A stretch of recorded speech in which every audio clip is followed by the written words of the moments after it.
Une femme trouve 2 bébés abandonnés à sa porte, mais lorsqu'elle s'approche, elle découvre un secret dévastateur. Avant de commencer l'histoire, n'oubliez pas de laisser un like et de vous abonner à la chaîne pour voir plus d'histoires comme celle-ci. La matinée a commencé comme n'importe quelle autre dans la maison de Marina et Leonardo. La lumière du soleil entrait par les interstices des rideaux, inondant la cuisine d'une douce lueur. Marina fredonnait doucement pendant qu'elle préparait le café, et Leonardo lisait les gros titres du journal sur la table, fronçant les sourcils en découvrant une nouvelle nouvelle sur l'insécurité dans la région. C'est impressionnant comme cette ville a changé ces dernières années, commenta-t-il en pliant le journal. Tu te souviens quand tout le monde laissait les portes ouvertes? Marina acquiesça, mais son attention était portée sur la bouilloire qui commençait à siffler. Oui, mais on s'y habitue. Au moins ici, dans le quartier, c'est encore tranquille. La tranquillité, cependant, allait être brisée. Après le café, Marina est sortie arroser les plantes dans le petit jardin qu'il cultivait avec tant de soin. C'était son moment préféré le matin, le son de l'eau tombant sur le sol, le parfum des fleurs et le bourdonnement lointain de la ville en arrière-plan la faisaient toujours oublier ses soucis. C'est en train d'ajuster une fougère qu'elle a remarqué quelque chose d'anormal entre les pots. Une boîte en carton était soigneusement placée dans un coin, presque cachée par le feuillage. Elle a froncé les sourcils. « Qu'est-ce que c'est » murmura-t-elle en lâchant l'arrosoir. En s'approchant, elle remarqua que le couvercle de la boîte était mal fermé. Une étrange sensation parcourut son corps, un mélange de curiosité et d'appréhension. Avec précaution, elle souleva le couvercle et ce qu'elle vit lui coupa le souffle. 2 bébés, si petits qu'ils semblaient tenir dans la paume de la main, étaient nichés à l'intérieur, enveloppés dans des couvertures usées. Le plus proche d'elle avait les yeux entr'ouverts tandis que l'autre dormait profondément, avec les joues roses et tranquilles. « Mon Dieu !» s'exclama Marina, sentant son cœur s'emballer. Son esprit tenta de trouver des explications, mais tout semblait trop irréel.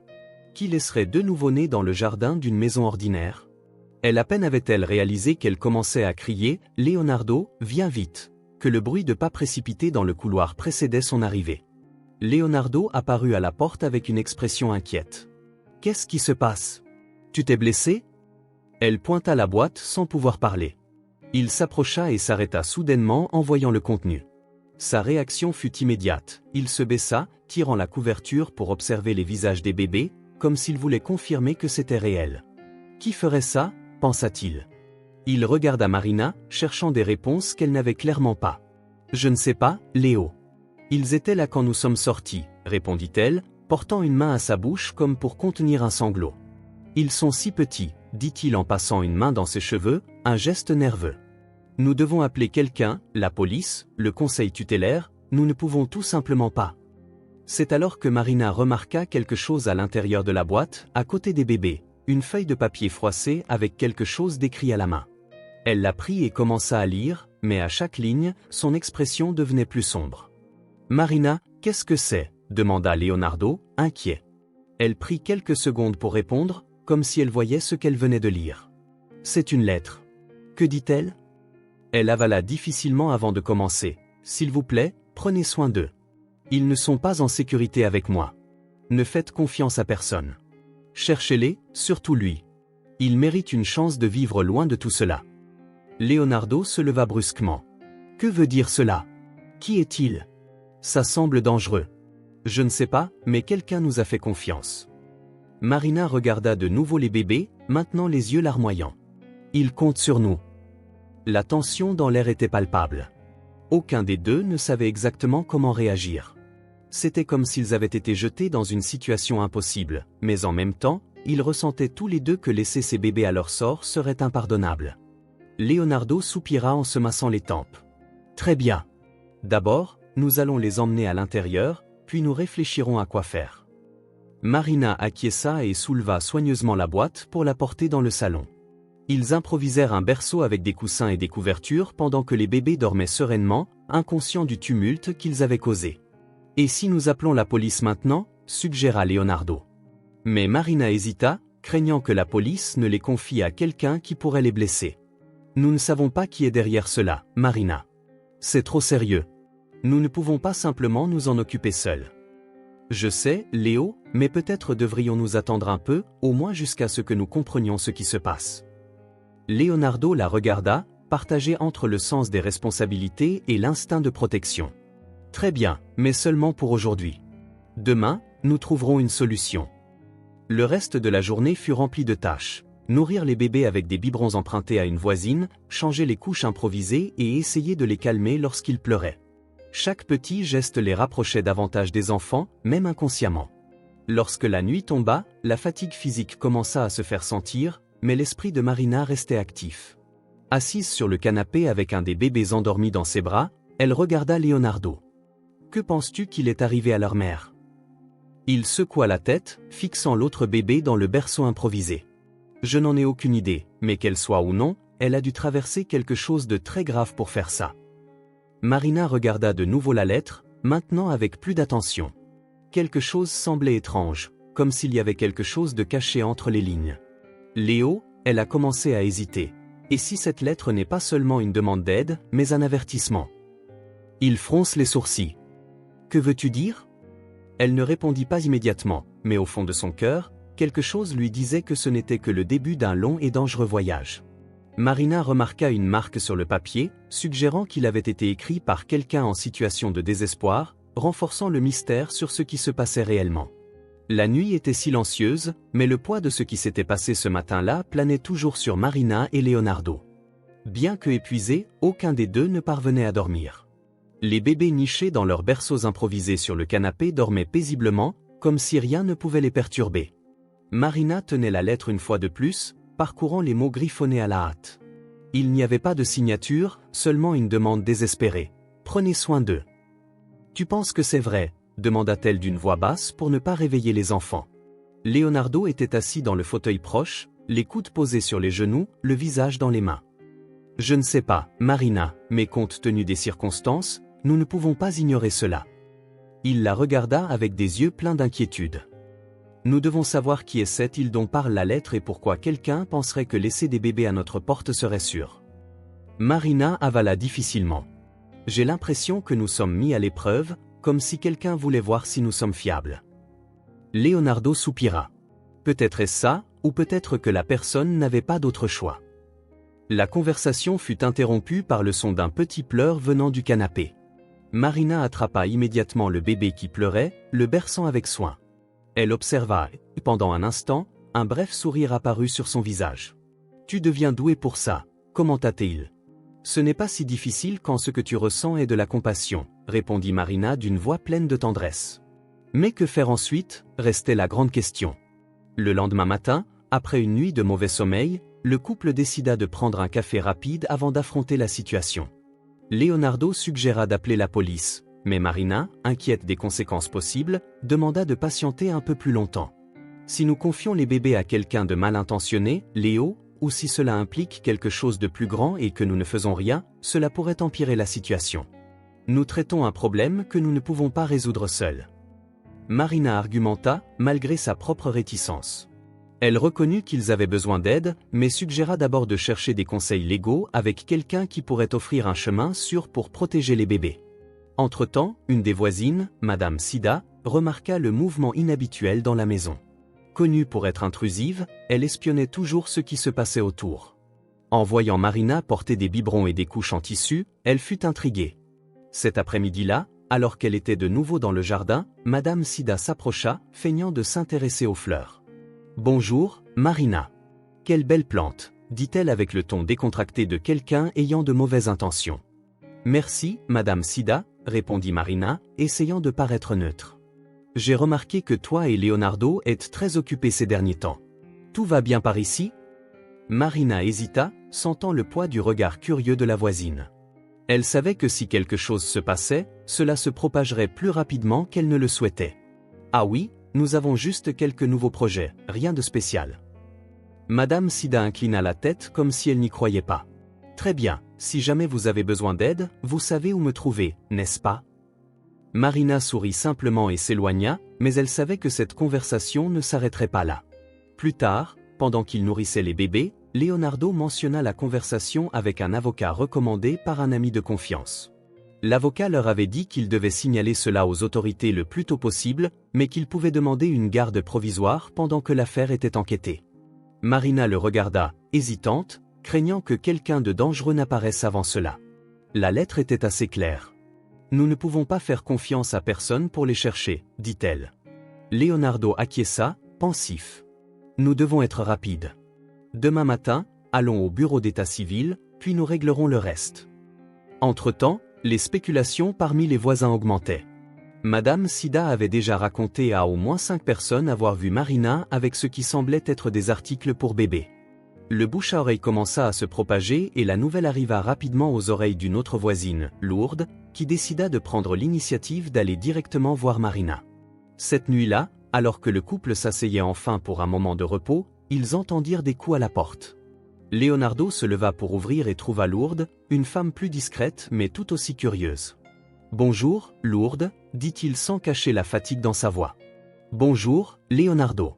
Je ne voulais pas déranger, mais j'ai entendu quelques rumeurs et j'ai pensé qu'il valait mieux demander directement. » Il hésita. « À propos de quoi ? » ?»« À propos des bébés. On dit que vous vous occupez de 2 bébés, » répondit-elle. Leonardo sentit son cœur se serrer. Il regarda par-dessus son épaule vers Marina, qui semblait maintenant figée sur le canapé avec un des nouveau-nés dans les bras. Lourdes remarqua le mouvement et baissa la voix. « Je ne suis pas ici pour juger, je voulais juste savoir si c'est vrai. » Marina se leva, décidant que cacher la situation ne ferait qu'aggraver les choses. « Oui, Lourdes, c'est vrai. Nous avons trouvé les bébés dans notre jardin et nous essayons de découvrir quoi faire. » Lourdes écarquilla les yeux, mais son expression n'était pas de jugement, mais de surprise. « C'est sérieux ?» confirma Marina avant de continuer. « Nous avons trouvé une lettre avec eux, elle semblait provenir de quelqu'un de désespéré. » Lourdes fit un pas en avant, intriguée. « Vous avez cette lettre ?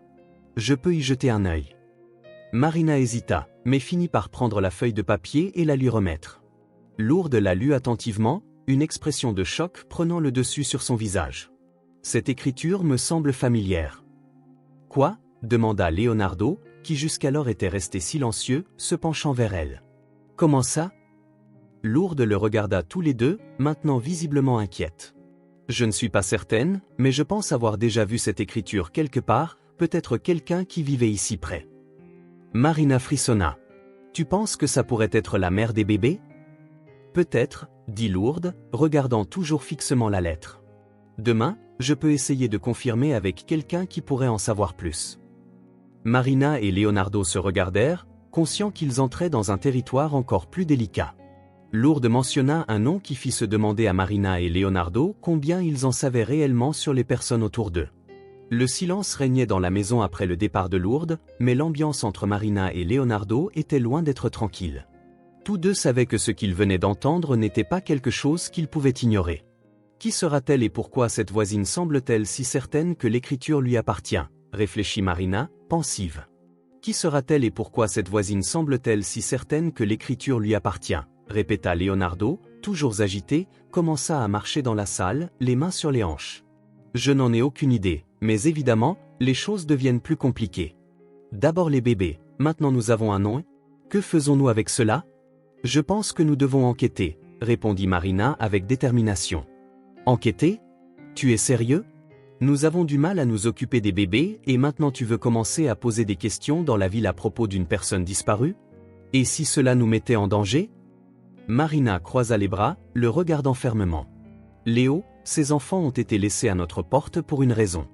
Et si c'est vraiment leur mère, elle mérite que nous découvrions ce qui s'est passé.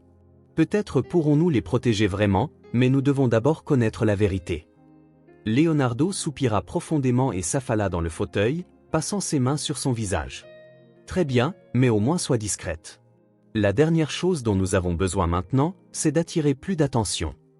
Le lendemain matin, pendant que Leonardo restait à la maison pour s'occuper des bébés, Marina se rendit à l'école où elle travaillait, utilisant le prétexte de chercher des fournitures. Elle commença à poser des questions indirectes à ses collègues et au personnel de la réception.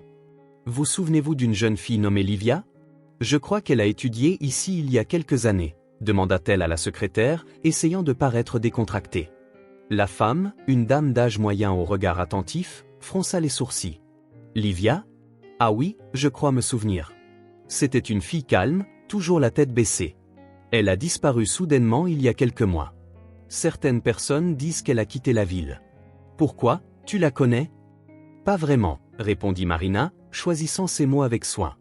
J'ai entendu quelqu'un mentionner son nom l'autre jour et je suis devenue curieuse. La secrétaire haussa les épaules. Eh bien, si tu sais quelque chose, fais-le savoir. C'est toujours triste ce qui est arrivé à sa famille. Sa famille? Qu'est-ce qui s'est passé? Ah, son père est mort dans un accident quand elle était plus jeune et son frère. Eh bien, disons qu'il n'a pas une bonne réputation ici. Il est souvent en difficulté. Marina remercia et quitta le bâtiment le cœur battant. La mention du frère semblait alarmante. Serait-ce lui mentionné dans la lettre? Et si Livia fuyait réellement de lui, qu'est-ce qui l'aurait poussé à laisser les bébés à la porte d'étrangers? Marina raconta tout ce qu'elle avait découvert à Leonardo.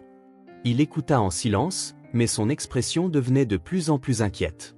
Si ce frère est si problématique, peut-être est-il dangereux de continuer à fouiner, dit-il finalement. Tu préfères faire comme si de rien n'était. Ces bébés sont sous notre responsabilité maintenant. Nous ne pouvons pas simplement ignorer le fait que quelqu'un pourrait les chercher, répondit Marina. Leonardo ouvrit la bouche pour répondre, mais fut interrompu par une sonnette à la porte.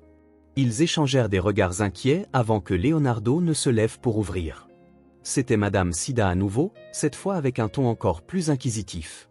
Leonardo, excusez-moi de vous déranger encore, mais vous savez comment c'est, tout le monde parle de ces bébés.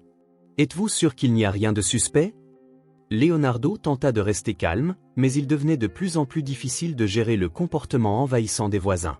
Regardez, Madame Sida, nous nous occupons d'eux pour le moment et nous essayons de résoudre la situation, répondit-il. La femme plissa les yeux, clairement méfiante. Très bien, j'espère que vous savez ce que vous faites. Si vous avez besoin d'aide, vous savez où me trouver. Une fois qu'elle s'éloigna, Leonardo ferma la porte avec un soupir frustré. Je ne supporte plus ça. On dirait que tout le monde ici veut se mêler de notre vie. Laisse-les parler, dit Marina en essayant de le rassurer.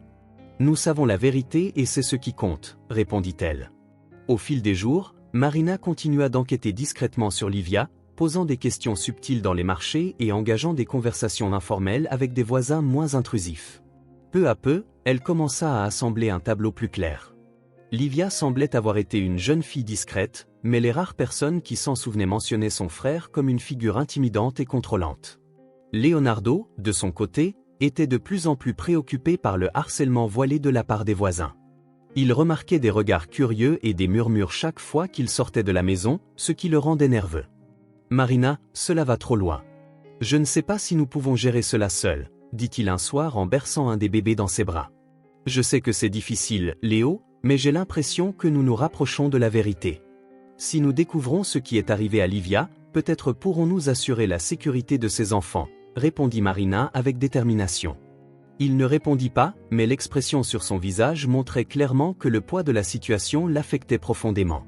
Cette nuit-là, alors qu'il se préparait enfin à dormir, quelque chose d'étrange se produisit.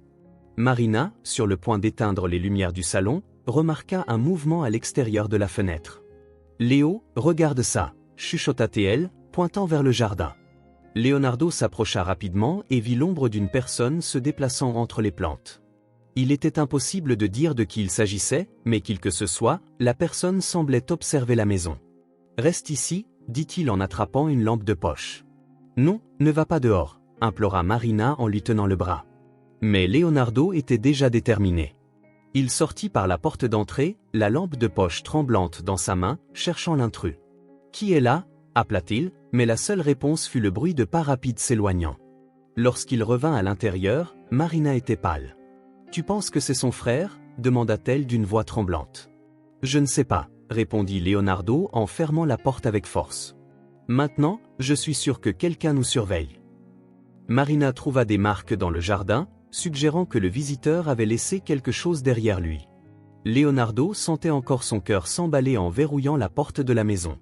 Le silence à l'extérieur donnait l'impression que l'étranger avait complètement disparu, mais la sensation d'être observé persistait. « As-tu réussi à voir qui c'était ?» demanda Marina, tenant un des bébés dans ses bras avec inquiétude. « Non, dès que je suis sorti avec la lampe, il a couru. »« Je n'ai vu que ses pas, » répondit Leonardo en essayant de masquer son nervosité. Marina serra le bébé contre sa poitrine, comme si cela pouvait le protéger de toute menace extérieure. « Nous devons faire quelque chose. »« Nous ne pouvons pas vivre ainsi, » dit-elle. Leonardo hésita. Il savait que Marina avait raison, mais il n'était pas sûr que faire appel à la police résoudrait quoi que ce soit. Malgré tout, il décida de ne pas ignorer ce qui se passait. Il prit le téléphone et appela le commissariat. Peu de temps après, une voiture de police arriva. 2 policiers descendirent avec une attitude qui ne correspondait pas à la gravité du récit de Leonardo.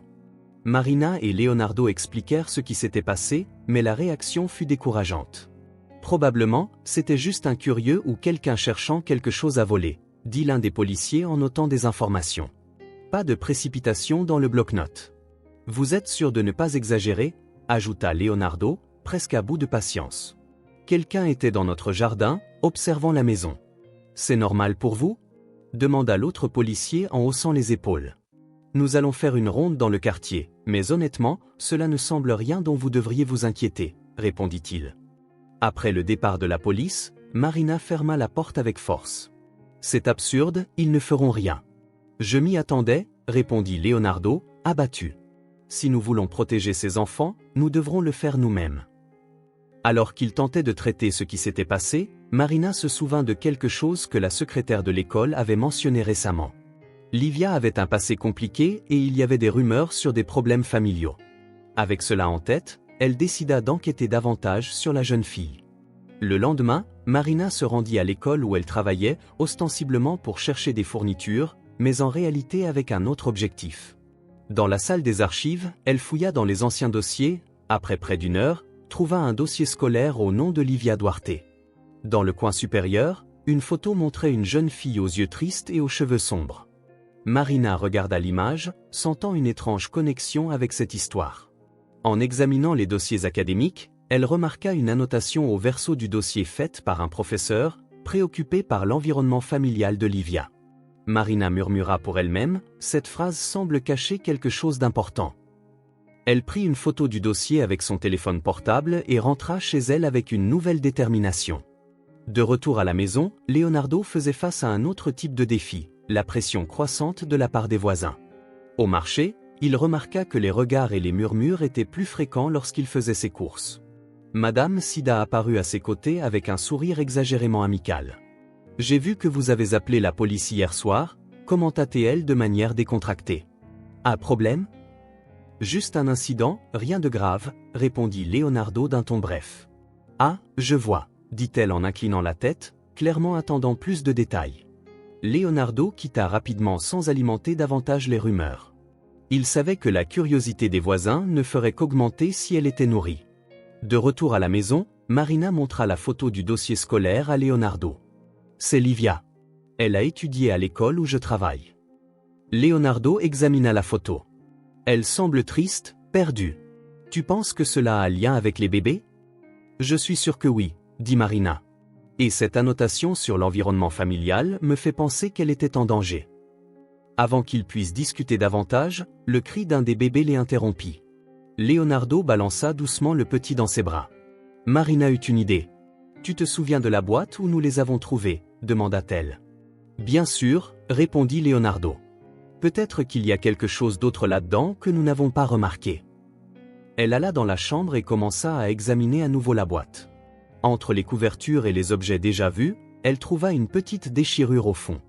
Elle tira un morceau de carton et découvrit quelque chose caché entre les couches, un collier argenté enveloppé dans du tissu. « Qu'est-ce que c'est ?» demanda Leonardo en entrant dans la chambre. « Un collier » dit Marina en le tenant à la lumière. Sur le pendentif, les initiales LD étaient gravées. « Livia Duarte ?» demanda-t-il. « Probablement » répondit Marina avec un sentiment de découverte. Pourquoi elle aurait laissé cela caché? Le collier semblait porter un poids émotionnel que Marina ne comprenait pas encore. Peut-être que c'est un message, suggéra-t-elle. Quelque chose qu'elle voulait que nous trouvions. Tandis qu'ils regardaient l'objet, ils comprirent qu'ils ne faisaient qu'à peine commencer à dévoiler la vérité derrière cette histoire. Le collier reposait sur la table du salon, capturant la lumière du soleil qui traversait la fenêtre. Marina l'étudia attentivement, les doigts traçant les initiales gravées LD. Elle savait que ce petit objet était plus qu'un simple bijou. Si ce collier appartient à Livia, pourquoi est-il caché? demanda Leonardo, assis à côté d'elle. Bonne question, répondit Marina. Et de plus, les initiales sont les siennes, pas celles des bébés. Cela signifie peut-être qu'il a plus à voir avec elle qu'avec eux. Leonardo passa une main dans ses cheveux, pensif. Oui, c'est ce qu'elle voulait que quelqu'un de spécifique comprenne. Avant que Marina puisse répondre, le cri d'un des bébés interrompit le moment. Elle se leva rapidement pour répondre, laissant Leonardo avec le collier dans les mains et un sentiment croissant d'inquiétude. En berçant le petit dans ses bras, Marina continuait de penser à Livia. Chaque détail qu'il découvrait semblait révéler une nouvelle couche de sa vie. Tout indiquait qu'elle essayait de protéger ses enfants de quelque chose ou de quelqu'un. Le jour suivant, Marina décida d'enquêter davantage sur la famille de Livia. À l'école, elle accéda aux anciens registres et trouva un annuaire mentionnant le frère de Livia, Rafael Duarte. Dans une photo de classe, il apparaissait comme un jeune homme au regard dur et intimidant, même à cet âge. Plus tard, elle trouva des informations sur leur père, Leandro Duarte, qui était mort dans un accident de voiture des années auparavant. La tragédie semblait avoir déstabilisé la famille, laissant Livia et Rafael sous la garde de parents éloignés jusqu'à ce qu'ils prennent la tutelle de sa sœur. Tout cela avait un sens maintenant, pensa Marina en prenant des photos des registres. Avant de rentrer chez elle, si Rafael était aussi problématique qu'il le semblait, elle fuyait de lui, dit Leonardo en examinant les photos sur le téléphone de Marina. Mais nous ne savons toujours pas ce qu'il voulait, répondit Marina, et comment le collier se connecte à tout cela ? Leonardo secoua la tête. Peut-être devrions-nous arrêter d'enquêter nous-mêmes. Plus nous nous impliquons, plus cela semble devenir compliqué. Marina le regarda fixement. Veux-tu vraiment confier cela à la police et attendre qu'ils résolvent le problème ? Regarde comment ils ont traité le cas de l'intrus, ils n'ont même pas pris cela au sérieux, répondit-elle. Leonardo soupira, abattu. Il savait que Marina avait raison, mais il ne pouvait pas éviter la sensation qu'ils allaient trop loin. Tandis que le couple luttait avec les mystères, les rumeurs dans la ville ne cessaient de croître. Les voisins, qui auparavant semblaient simplement irritants, devenaient insupportables. Marina évitait de sortir de la maison à tout prix, mais une visite au marché montrait que la situation avait empiré. « Ils sont ceux qui ont les bébés », murmura quelqu'un en passant. Elle rentra chez elle en se sentant observée. « Ça devient insupportable », dit-elle en s'effondrant sur le canapé. Leonardo lui serra la main, essayant de la réconforter. « Ils peuvent dire ce qu'ils veulent, nous seuls savons ce que nous affrontons ici, » répondit-il. Marina prit une profonde inspiration, essayant de se ressaisir. « Nous devons continuer, nous ne pouvons pas laisser cela nous arrêter, » dit-elle. Alors qu'elle tentait d'organiser la maison, cet après-midi-là, Marina remit le collier en main, passant ses doigts sur le pendentif argenté comme si elle espérait qu'il révélerait quelque chose. Elle remarqua une inscription presque effacée au verso, « Pour toujours unis ». « Léo, regarde ça », appela-t-elle, tenant le collier à la lumière. Leonardo fronça les sourcils. Cela ressemble à un message personnel, peut-être quelque chose que son père lui a donné ou quelque chose avec une signification plus profonde, répondit-il. Marina nota la phrase dans un cahier, décidée à percer le mystère. Cet après-midi-là, le son d'une sonnette les ramena à la réalité. Marina ouvrit la porte, imaginant qu'il s'agissait d'un voisin, mais fut surprise par un homme habillé formellement tenant un dossier noir. « Bonjour », dit-il avec un sourire poli. « Je m'appelle Eduardo Vasconcelos. Je suis assistant social. Nous pouvons discuter ?» Marina sentit son cœur s'emballer, essayant de rester calme. Elle l'invita à entrer, tandis que Leonardo, qui était dans la cuisine, apparut dans la pièce avec une expression alarmée en voyant le visiteur. « Nous avons reçu un rapport concernant votre situation, » expliqua Eduardo en s'asseyant sur le canapé. « Je suis ici pour mieux comprendre la situation des bébés. » Marina échangea un regard inquiet avec Leonardo. Il était évident que cet homme n'était pas simplement là par curiosité. « La situation est compliquée », continua le travailleur social. « A-t-il quelqu'un intéressé à réclamer la garde de ses enfants ?» L'impact de la présence de Pal planait sur eux comme une ombre. Le silence dans la pièce était presque assourdissant. Marina et Leonardo s'assirent sur le canapé avec le travailleur social Eduardo Vasconcelos face à eux.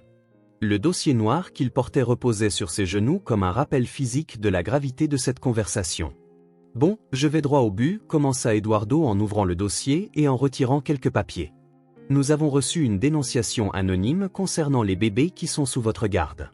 D'après ce qui a été rapporté, ils ont été trouvés sur votre propriété, n'est-ce pas ?» Marina acquiesça, essayant de garder la voix ferme. « Oui, nous les avons trouvés il y a quelques jours, laissés dans notre jardin avec une lettre. » Eduardo haussa les sourcils. « Et vous avez décidé de les garder sans informer les autorités immédiatement ?» Leonardo serra les poings sur ses genoux. « Nous avons essayé d'appeler la police quand nous avons réalisé que la situation était suspecte, mais nous n'avons pas reçu le soutien que nous espérions. Nous avons donc décidé d'assurer leur sécurité en attendant des conseils juridiques. Eduardo feuilleta les papiers en silence, hochant légèrement la tête. Je comprends votre intention, mais je dois vous rappeler que cela est hautement irrégulier. Abandonner des bébés, quelles que soient les circonstances, nécessite de les remettre au système de protection de l'enfance. C'est le protocole. Marina ne put se contenir. Le système de protection de l'enfance, répéta-t-elle d'une voix étouffée. Ces bébés ne sont pas des numéros sur un formulaire. Ils ont été laissés avec nous parce que quelqu'un avait confiance en notre capacité à les protéger. Vous pensez vraiment que les amener dans un refuge est la meilleure solution? Eduardo la regarda avec un air compréhensif mais professionnel. Je sais que c'est difficile à entendre, mais mon rôle est de garantir la sécurité de ces enfants. En ce moment, nous n'avons pas suffisamment d'informations pour savoir si c'est le meilleur endroit pour eux. Et que suggérez-vous? Demanda Leonardo, son attention claire dans la voix. Eduardo ajusta ses lunettes avant de répondre. Je suggère que vous remettiez les bébés au refuge municipal. Là, ils seront sous une surveillance adéquate pendant que nous menons une enquête pour déterminer leur origine. Toute demande de garde pourra être faite ultérieurement si vous décidez de suivre cette voie. Marina sentit les mots la frapper comme un coup. L'idée de remettre les bébés, même temporairement, était impensable. Elle regarda Eduardo avec des yeux déterminés. Ils ne sont pas des objets que nous pouvons simplement remettre à un endroit dont nous ne savons pas ce qui va se passer, dit-elle d'une voix tremblante mais ferme. S'il vous plaît, donnez-nous plus de temps. Nous voulons faire les choses correctement, mais ces bébés ont besoin de stabilité, pas d'être arrachés d'un foyer qu'ils commencent déjà à reconnaître. Eduardo l'observa un moment, semblant peser ses mots. Finalement, il referma le dossier. Très bien, dit-il. Je vais accorder un délai de CC jours pour que vous présentiez des preuves concrètes sur ce qui s'est passé et que vous fassiez une demande de garde provisoire. Mais sachez que ce n'est pas une solution définitive. Si quelque chose change durant cette période ou si je constate que la sécurité des enfants est compromise, je serai obligé de les retirer d'ici.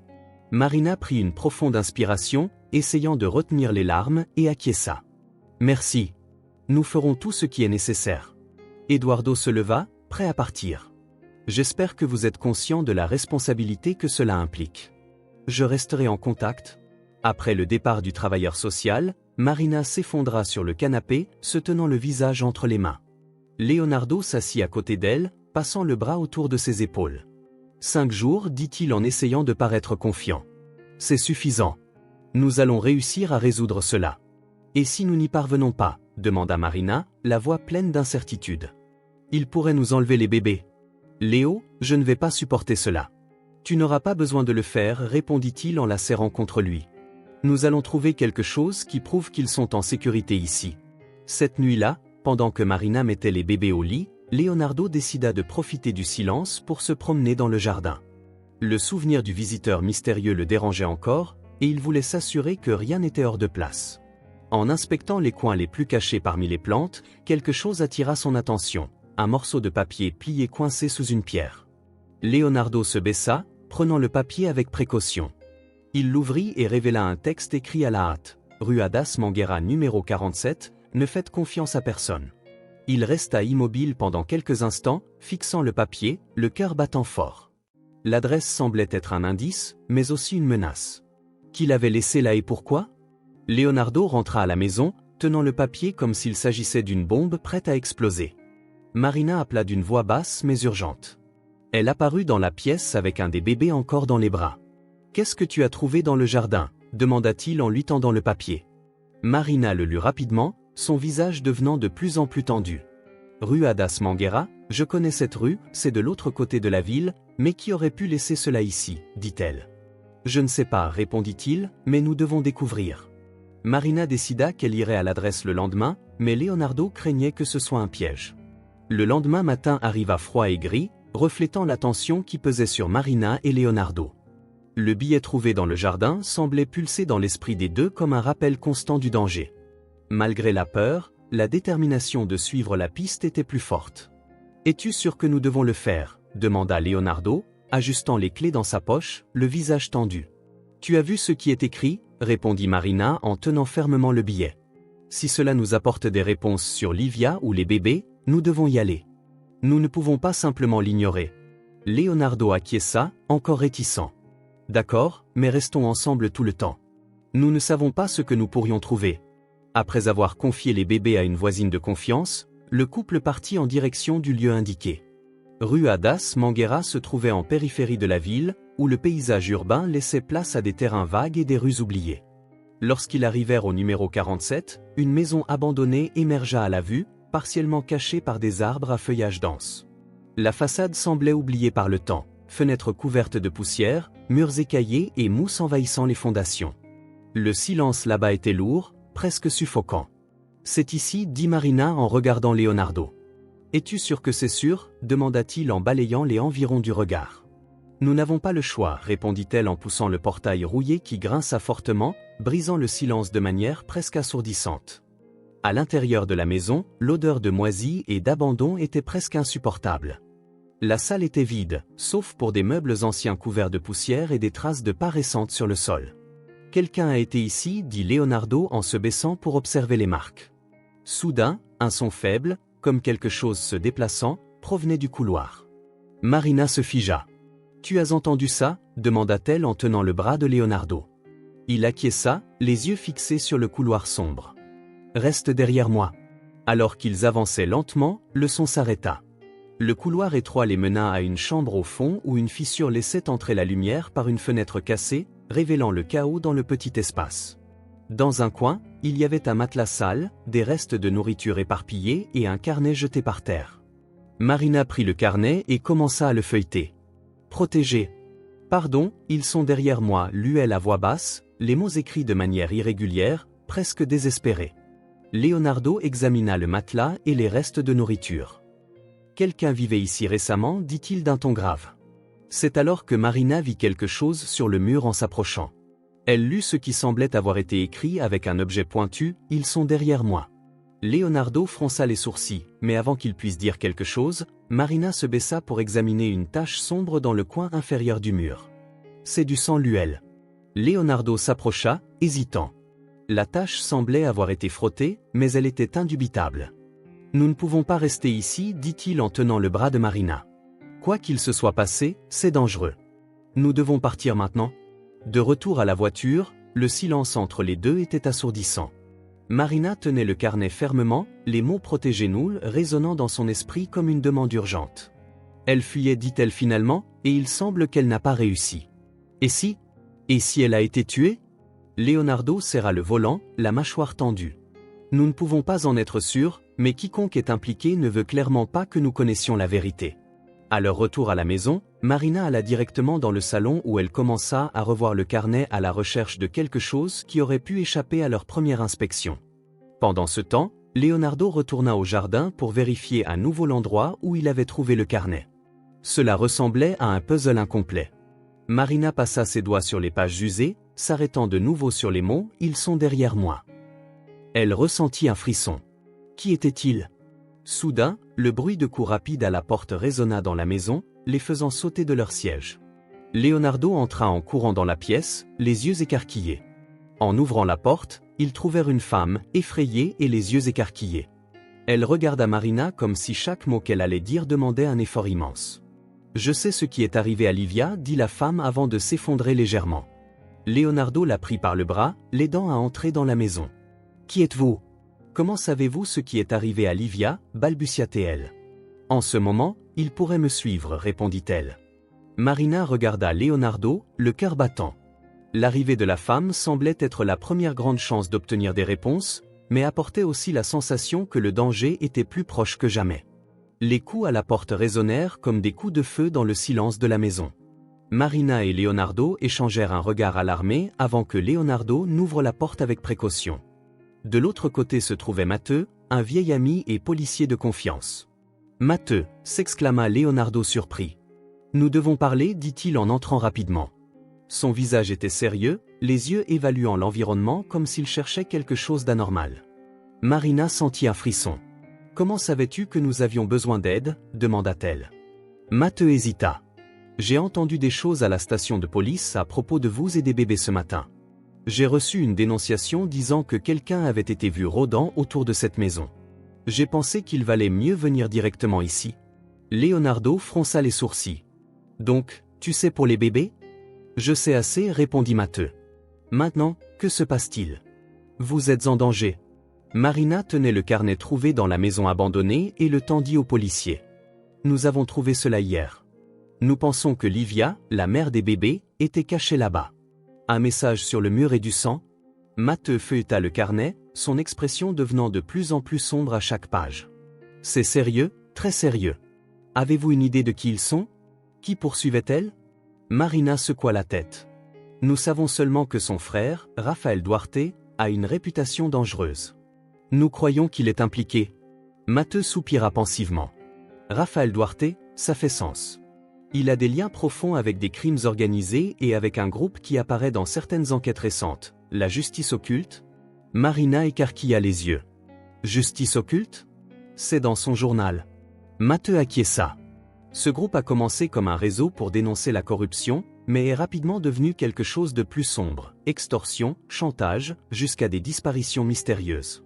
Si Livia était impliquée avec eux, cela explique beaucoup de choses. Fuir était la seule issue. Leonardo croisa les bras, inquiet. Et sait-il que Livia mentionne son membre de ce groupe? C'est très probable, répondit Matteux. Et si Raphaël agit comme intermédiaire ou tente de récupérer quelque chose qu'ils estiment appartenir au groupe, cela complique tout.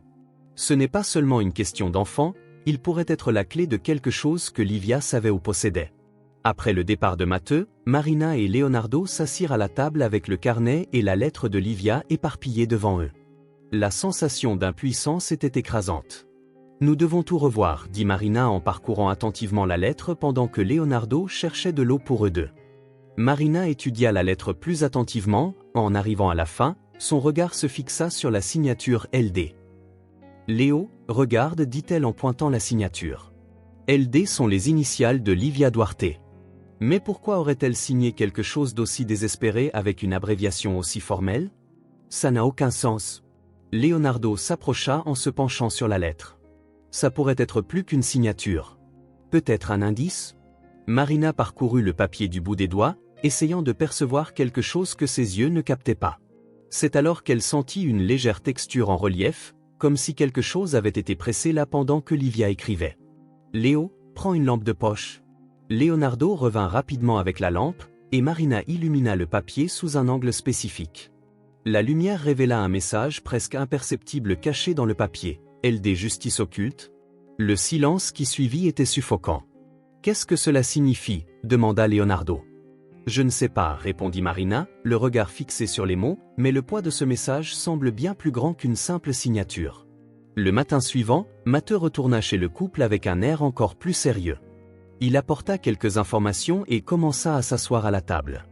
Rafael Duarte est actuellement sous enquête pour trafic de personnes et blanchiment d'argent, mais il y a plus. En relation avec la justice occulte, ce n'est pas seulement des suspicions. Leonardo sembla nerveux. Et lui? Il est au centre de ce groupe, répondit Matteux. Nous avons besoin de revoir tout cela. Et maintenant que vous avez commencé à enquêter, ils ont peut-être remarqué. Raphaël ne travaille pas seul. Toute action contre lui attirera leur attention. Alors, que faisons-nous maintenant? Demanda Marina, la voix brisée. Nous devons tout abandonner et attendre que le problème disparaisse, répondit Matteux. De façon alguma, rétorqua Matteux. Vous devez vous protéger et me remettre tout ce que vous avez trouvé. Mais surtout, soyez très prudents. Raphaël vous considère déjà comme une menace. Avant de partir, Matteux les avertit, il ne plaisante pas.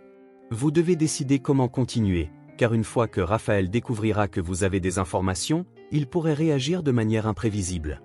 Après le départ de Matteux, Marina et Leonardo commencèrent à discuter de ce qu'ils devaient faire ensuite. La pression montait, mais abandonner les bébés ou renoncer n'était pas une option. Nous devons être prudents, dit Léo. Mais nous avons aussi besoin de réponses. Nous ne pouvons pas simplement attendre que cela disparaisse, répondit Marina. Leonardo soupira en acquiesçant avant de pouvoir répondre. Le téléphone fixe sonna, coupant la conversation.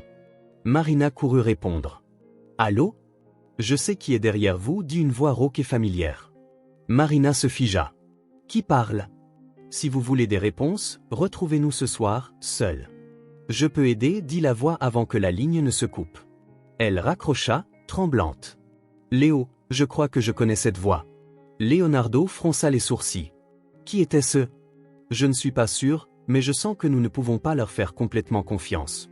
Matteux ne cachait pas la gravité de la situation en feuilletant les documents qu'il avait apportés. Il était de retour chez Marina et Leonardo, cette fois avec des informations détaillées sur Rafael Duarte, le frère de Livia. Rafael est connu dans la région, mais pas pour de bonnes raisons. Il commença à étaler les feuilles sur la table de la cuisine. Trafic, extorsion, vol. La liste est longue, mais le plus préoccupant était sa connexion avec un groupe appelé Justice Occulte. Marina et Leonardo échangèrent un regard confus. « Justice Occulte » demanda Marina. Matteux acquiesça, le visage sérieux. C'est un groupe qui a commencé comme un réseau de dénonciation contre des politiciens corrompus, mais qui est rapidement devenu quelque chose de plus sombre. Extorsion, chantage, jusqu'à des disparitions.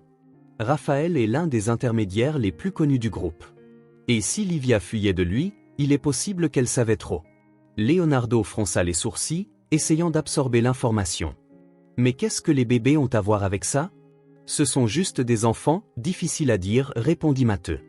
Mais dans le monde de Rafael et de la justice occulte, rien n'est simple. Il se peut qu'il représente quelque chose dont il a besoin, un secret, un héritage, quelque chose que seule Livia connaissait. Et s'il vous a confié leur protection, c'est qu'il savait qu'il ferait tout pour les atteindre. Marina sentit son estomac se retourner. La possibilité que les bébés soient plus que de simples enfants semblait absurde, mais l'implication de Rafael et du groupe compliquait tout. Cette nuit-là, le silence de la maison fut rempli d'une tension palpable. Marina et Leonardo vérifièrent portes et fenêtres plusieurs fois pendant que Leonardo finissait de tout verrouiller. Marina berçait un des bébés sur le canapé, essayant de rester calme. « Léo, penses-tu que nous pouvons vraiment les protéger? Et si Rafael vient ici, et si nous n'arrivons pas à partir ?» demanda-t-elle d'une voix vacillante. Leonardo s'approcha et posa une main sur son épaule. « Nous allons les protéger. Peu importe ce qui se passe, ils sont avec nous maintenant, ajouta Marina, mais au fond, elle sentait que quelque chose allait se passer. Vers minuit, alors qu'ils avaient enfin mis les bébés au lit, un bruit métallique résonna dans la maison. Cela ressemblait à un grattement venant de la porte d'entrée, suivi de coups doux. « Tu as entendu ça ?» murmura Marina en s'asseyant droite sur le canapé. Leonardo acquiesça et fit signe qu'elle reste silencieuse. Il prit une lampe de poche et un morceau de bois qu'il gardait près de l'entrée. En avançant dans le couloir, le son continuait, un rythme irrégulier, parfois grattant, parfois frappant. Arrivé à la porte, il jeta un œil par le judas mais ne vit rien. Il prit la poignée, prit une profonde inspiration et ouvrit rapidement la porte. Personne n'était là, mais le bruit continuait, cette fois venant du côté gauche, près de la fenêtre. Il l'éclaira avec la lampe, pendant une fraction de seconde, vit une ombre courir dans le jardin avant de disparaître dans l'obscurité. « Qui était dehors ?» demanda Marina en apparaissant à côté de lui. « Je ne sais pas » répondit Leonardo en refermant la porte. C'est alors qu'ils remarquèrent un papier collé à la porte avec du ruban adhésif. Marina le retira de ses mains tremblantes et déplia les mots écrits. Ils étaient peu nombreux mais portaient une menace terrifiante. « Remettez les enfants ou vous le regretterez. » Marina recula comme si le billet était une arme pointée contre elle. Elle lut « Cela ne peut pas être vrai ». Leonardo prit le billet, essayant de rester calme. « Appelons Matteux maintenant. » Peu de temps après, Matteux arriva. Il analysa le billet en silence, son expression devenant de plus en plus sombre. « C'est Rafael, dit-il d'une voix sûre.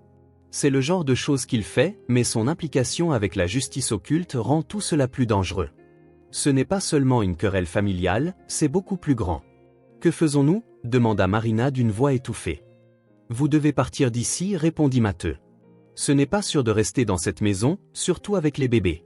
Je vais trouver un endroit sûr pour que vous puissiez rester pendant que nous travaillons dessus. » Marina et Leonardo échangèrent un regard inquiet. L'idée d'abandonner la maison semblait à la fois nécessaire et terrifiante. « Et s'ils nous trouvent ailleurs » demanda Leonardo. « Nous devons agir rapidement, dit Matteux. Je rassemble plus de soutien. Cela dépasse le stade d'être discret, nous devons impliquer d'autres autorités. » Matteux révéla ensuite quelque chose qui fit frissonner le couple. « Nous avons reçu une information récente. Rafael a été vu dans un endroit proche de là, il sait où vous êtes. » Marina regarda les bébés endormis sur le canapé, le cœur serré. L'idée de les remettre à quelqu'un comme Rafael était inconcevable. « Peu importe où nous irons, dit-elle d'une voix ferme, nous allons les protéger. » Matteux acquiesça, mais ses paroles étaient graves. « Vous aurez besoin de tout le courage possible. Cela est loin d'être terminé. » Le lendemain matin, l'ambiance dans la maison de Marina et Leonardo était lourde. Le billet menaçant était toujours sur la table, comme une ombre constante. Marina marchait d'un côté à l'autre tandis que Leonardo était assis, les mains sur la tête, essayant de tout comprendre. « C'est allé trop loin », dit Marina finalement, brisant le silence. « C'est une question de temps avant que quelque chose de pire ne se produise. »« Nous devons appeler la police et faire quoi ?» rétorqua Leonardo. Marina, sans cacher son angoisse, répondit « Ils sont déjà venus ici avant et n'ont rien pris au sérieux. Si nous mettons les enfants dans le système et que Raphaël a de l'influence là-dedans, il pourrait être encore plus facile pour lui de les retrouver. » Leonardo la regarda fixement. « L'alternative est d'attendre qu'ils nous atteignent. Ce billet n'est pas seulement une menace, c'est un ordre. » Marina prit le morceau de papier et lut les mots à nouveau. « Remettez les enfants ou vous le regretterez. » En dessous, une adresse et une heure avaient été griffonnées. Entrepôt 13, port industriel, minuit. Elle serra le billet dans ses mains. Aller là-bas n'est pas une option, Léo, mais nous ne pouvons pas non plus rester immobiles pendant la journée. Marina se consacra à organiser les affaires des bébés, un effort pour garder l'esprit occupé. En remuant les couvertures et les couches dans la boîte où il les avait trouvées, elle remarqua quelque chose d'étrange, un morceau de papier coincé entre les couches du fond de la boîte. Léo, regarde, l'appelait-elle en tirant le papier avec précaution. Leonardo arriva en courant. Qu'est-ce qu'il y a ? Elle déplia le papier, révélant un document usé. C'était un formulaire médical avec quelques informations remplies à la main. Le nom de Livia y était inscrit, mais ce qui attira l'attention fut une seconde ligne, nom du père Gabriel Costa. Leonardo fronça les sourcils. Gabriel Costa, qui est-ce ? Marina secoua la tête. Je n'en ai aucune idée, mais le nom de famille est différent de celui de Livia. Peut-être qu'il est le père biologique des bébés. Leonardo prit le document, l'examinant attentivement. Si c'est le cas, pourquoi il n'est pas ici ? Raphaël est-il derrière les enfants à cause de lui aussi ? Marina mordit sa lèvre, les engrenages de son esprit tournant. Et si Gabriel savait quelque chose qui mettait les enfants en danger, ou pire, et s'il n'est déjà plus en vie ? Leonardo plissa les yeux, comme s'il essayait d'organiser ses pensées. Matteo doit savoir ça. Peut-être qu'il peut découvrir qui est ce Gabriel Costa et ce qu'il a à voir avec tout ça. Plus tard, Matteo arriva à la maison avec un air encore plus grave que d'habitude. Marina et Leonardo lui remirent le document, et il l'examina attentivement. Gabriel Costa, répéta-t-il, ce nom me semble familier. Je vais vérifier les registres de la police, mais il est possible qu'il soit impliqué dans cette histoire d'une manière ou d'une autre. « Et que faisons-nous avec le billet ?» demanda Leonardo en croisant les bras. Matteo hésita avant de répondre. « Si Raphaël exige que vous ameniez les enfants à cet entrepôt, il est presque certain qu'il a prévu un piège. Il veut vous isoler sans témoin pour vous forcer à faire ce qu'il veut. Nous ne pouvons donc pas y aller, dit Marina fermement, mais nous ne pouvons pas non plus ignorer le billet. Si Raphaël se rend compte que vous ne coopérez pas, il pourrait intensifier ses menaces. Il est imprévisible, répondit Matteo. Pendant que Matteo faisait les vérifications, Marina et Leonardo commencèrent à organiser les objets qu'ils avaient trouvés dans la boîte. Marina revit les couvertures et les vêtements des bébés, mais ne trouva rien de plus pertinent. Elle prit un des petits grenouillères dans ses mains, sentant un nœud dans la gorge. « Léo, comment ces enfants peuvent-ils être si importants pour quelqu'un comme Raphaël ?» murmura-t-elle. « Ils sont si petits, si innocents. Je ne comprends pas pourquoi quelqu'un ferait cela avec eux. » Leonardo la serra par derrière, reposant son menton sur son épaule. « Peut-être que nous ne comprendrons jamais complètement, Marina. Mais ce qui compte maintenant, c'est de nous assurer qu'ils sont en sécurité. » À la tombée de la nuit, Matteo revint avec des nouvelles. « J'ai découvert quelque chose sur Gabriel Costa », commença-t-il en posant un dossier sur la table. Il était partenaire d'affaires de Raphaël il y a quelques années, mais ils ont rompu leur lien quand Raphaël a découvert que Gabriel utilisait l'entreprise comme façade pour des activités criminelles. Gabriel a disparu peu de temps après. Beaucoup pensent qu'il a été tué, mais son corps n'a jamais été retrouvé. Marina et Leonardo restèrent silencieux, les pièces du puzzle commençant enfin à s'assembler. « Penses-tu que Gabriel est le père des bébés ?» demanda Marina. « Tout pointe dans ce sens, répondit Matteo. Et si c'est vrai, Raphaël pourrait être derrière les bébés parce qu'il représente quelque chose qu'il veut, peut-être un héritage, ou des informations que Gabriel a laissées derrière lui. Nous ne savons pas encore. » Leonardo prit une profonde inspiration, essayant de contrôler le panique croissante. « Alors, que faisons-nous ? Nous ne pouvons pas aller à l'entrepôt, mais nous ne pouvons pas non plus ignorer le billet. Confiez cela à moi, dit Matteo. Je vais surveiller l'endroit cette nuit. Si Raphaël apparaît, nous en saurons plus sur ses mouvements. En attendant, restez ici et restez en sécurité. Malgré les paroles de Matteo, la nuit fut de tension insupportable. Marina et Leonardo parlèrent à peine, tous deux consumés par des pensées sombres. Les bébés dormaient, inconscients du danger qui les entourait, et Marina les observait avec un mélange de tendresse et de tristesse. « Ils méritent un avenir meilleur, dit-elle. »« Et ils l'auront, répondit Leonardo en serrant sa main. Peu importe ce qui se passe. » Vers minuit, le téléphone sonna. Marina courut répondre. « Allô ?» La voix tendue de Matteo résonna de l'autre côté. « Raphaël est arrivé, dit-il. Et il n'est pas seul. » Matteo révéla que Raphaël avait amené des renforts, augmentant la menace contre Marina et Leonardo. L'aube apporta un sentiment d'urgence. Après l'appel de Matteo la nuit précédente, confirmant que Raphaël avait apporté des renforts à la rencontre à l'entrepôt, il était clair que le danger était plus proche que jamais. Pendant que Leonardo préparait le café, Marina ne pouvait détacher ses yeux du document médical révélant le nom du père des enfants, Gabriel Costa. L'histoire que Matteo avait apportée sur lui semblait être une pièce supplémentaire du puzzle, mais le tableau était loin d'être complet. Si Gabriel et Raphaël sont connectés, cela complique tout, dit Leonardo en servant 2 tasses. Marina acquiesça. Ça complique, mais ça explique aussi.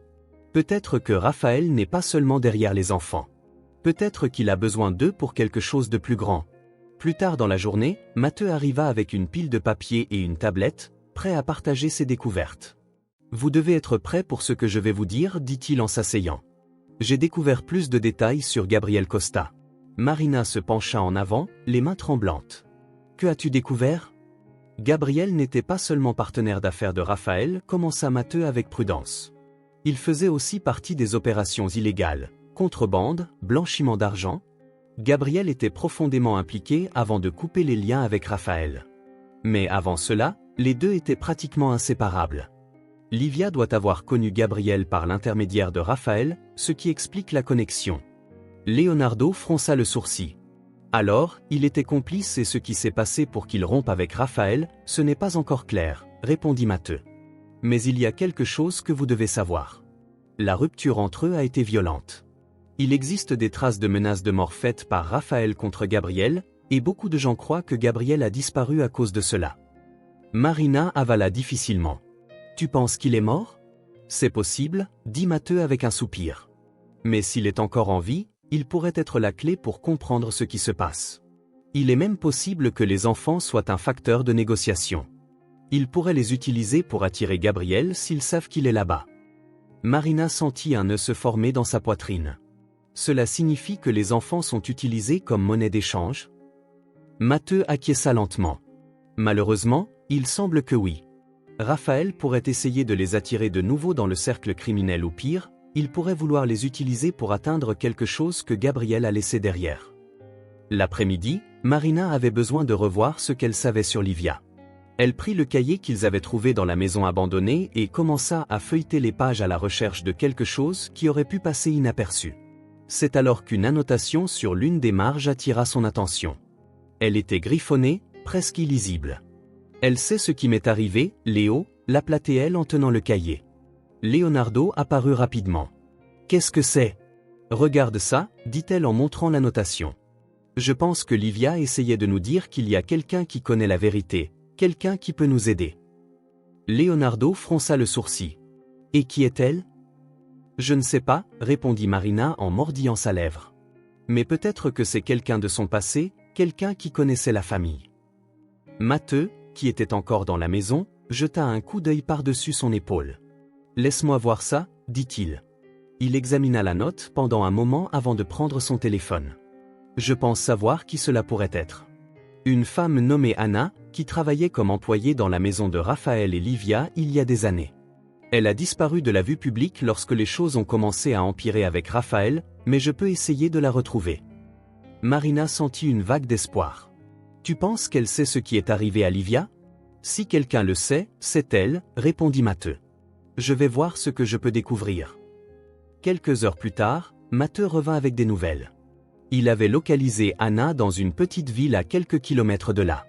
Elle avait accepté de rencontrer Marina et Leonardo le lendemain dans un lieu public. « Elle est réticente » avertit Matteo. « Elle a dit qu'elle a peur de parler de Raphaël, mais qu'elle est prête à nous dire ce qu'elle sait à condition que son identité reste secrète. Le lendemain, Marina et Leonardo arrivèrent au café où la rencontre avait été fixée. L'endroit était discret, avec peu de monde, parfait pour une conversation confidentielle. Anna était une femme à l'apparence fatiguée, avec des yeux attentifs et des mouvements nerveux. Dès qu'elle les vit, elle regarda autour d'elle comme si elle s'attendait à ce que quelqu'un les suive. « Vous êtes ceux qui s'occupent des enfants ?» demanda-t-elle sans détour. Marina acquiesça, sentant le poids de la responsabilité. « Oui, nous devons comprendre ce qui s'est passé. S'il vous plaît, dites-nous ce que vous savez. » Anna prit une profonde inspiration, comme si elle décidait jusqu'où elle pouvait aller. Livia était dans un enfer, commença-t-elle. Raphaël contrôlait tout dans sa vie depuis la mort de leurs parents. Quand Gabriel est entré dans sa vie, les choses se sont encore aggravées. Lui et Raphaël étaient partenaires, et elle a été entraînée dans ce monde. Mais Livia a toujours voulu partir. Leonardo se pencha en avant. Et Gabriel, il était vraiment complice de Raphaël? Anna hésita avant de répondre. Oui, mais je pense qu'il a regretté lorsque Livia est tombée enceinte. Gabriel a commencé à changer, il voulait protéger les enfants mais ne savait pas comment. C'est quand Raphaël a découvert cela et a commencé à les menacer. Marina sentit les larmes monter à ses yeux. Livia, pourquoi a-t-elle laissé les bébés avec nous? Anna la regarda avec tristesse. Parce qu'elle savait que vous étiez la seule chance pour eux. Elle a dit que si les enfants restaient avec Raphaël, ils seraient condamnés. Marina serra la main de Leonardo, sentant la gravité de ce qu'ils avaient entrepris. Et Gabriel, est-il vivant? Anna resta silencieuse un instant avant de répondre. Je ne sais pas, mais s'il est vivant, Raphaël le retrouvera et s'il vous trouve, il n'hésitera pas à passer sur vous. Anna mentionna un coffre laissé par Gabriel qui pourrait contenir des informations vitales, mais Raphaël est également à sa recherche. Après la conversation avec Anna, Marina sentit que l'histoire de Livia devenait plus claire mais aussi plus dangereuse. Les informations sur la relation abusive de Raphaël avec la sœur et la possibilité que Gabriel ait laissé un coffre contenant des secrets vitaux mettaient les enfants en danger, ce qu'elle et Leonardo commençaient à comprendre dans toute son ampleur. Cependant, Marina ne pouvait pas s'arrêter, chaque nouvelle piste semblait une porte s'ouvrir révélant plus de secrets à dévoiler pour protéger les enfants. C'est alors qu'elle se souvint de quelque chose qu'Anna avait mentionné en passant lors de la rencontre, une amie proche de Livia, Renata, qui avait étudié avec elle et qui pourrait avoir des informations supplémentaires sur les derniers jours de sa vie. Marina et Leonardo passèrent une partie de la journée suivante à essayer de localiser Renata avec l'aide des réseaux sociaux et de quelques messages envoyés à d'anciens contacts. Ils découvrirent qu'elle travaillait dans une bibliothèque dans une ville proche. Lorsqu'ils arrivèrent enfin sur place, Renata semblait méfiante au début, mais en entendant les noms de Livia et des enfants, son expression changea.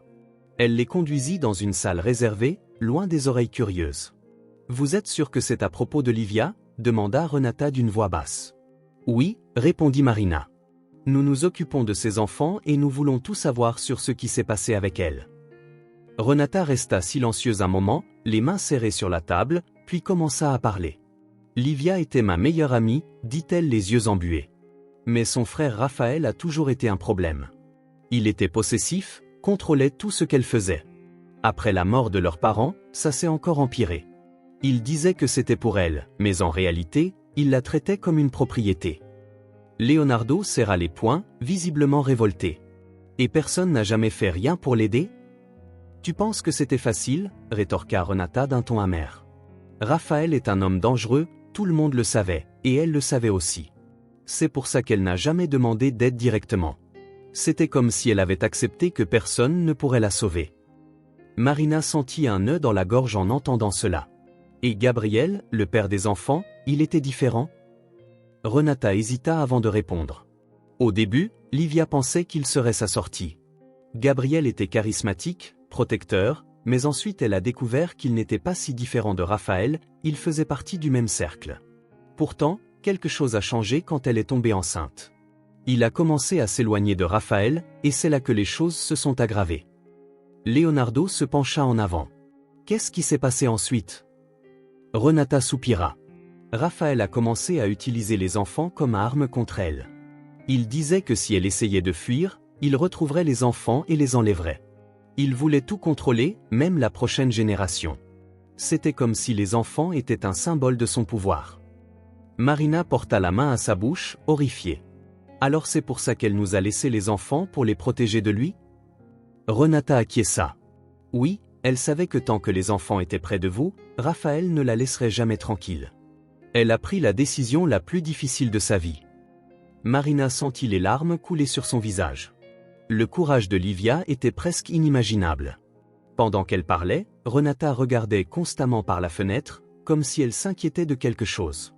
Marina remarqua son inquiétude. « Ça va ?» demanda-t-elle, essayant d'être rassurante. Renata hésita avant de répondre. « Raphaël sait que vous enquêtez.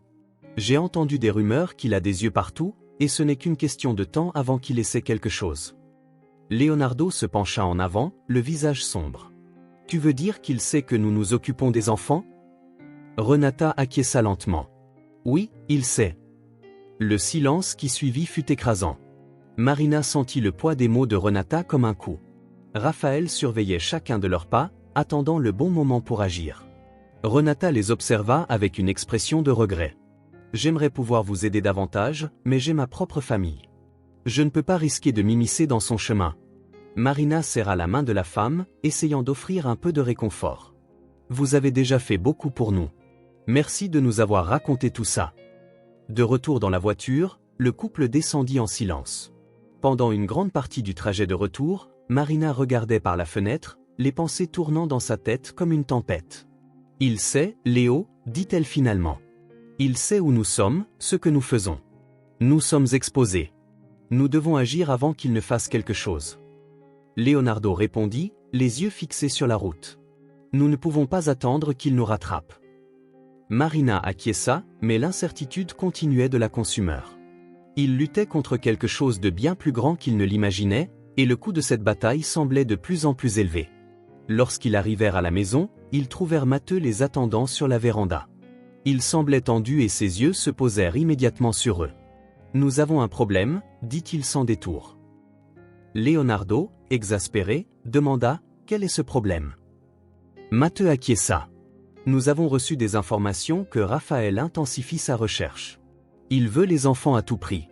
Nous devons vous sortir d'ici. » Marina écarquilla les yeux. « Mais où aller ?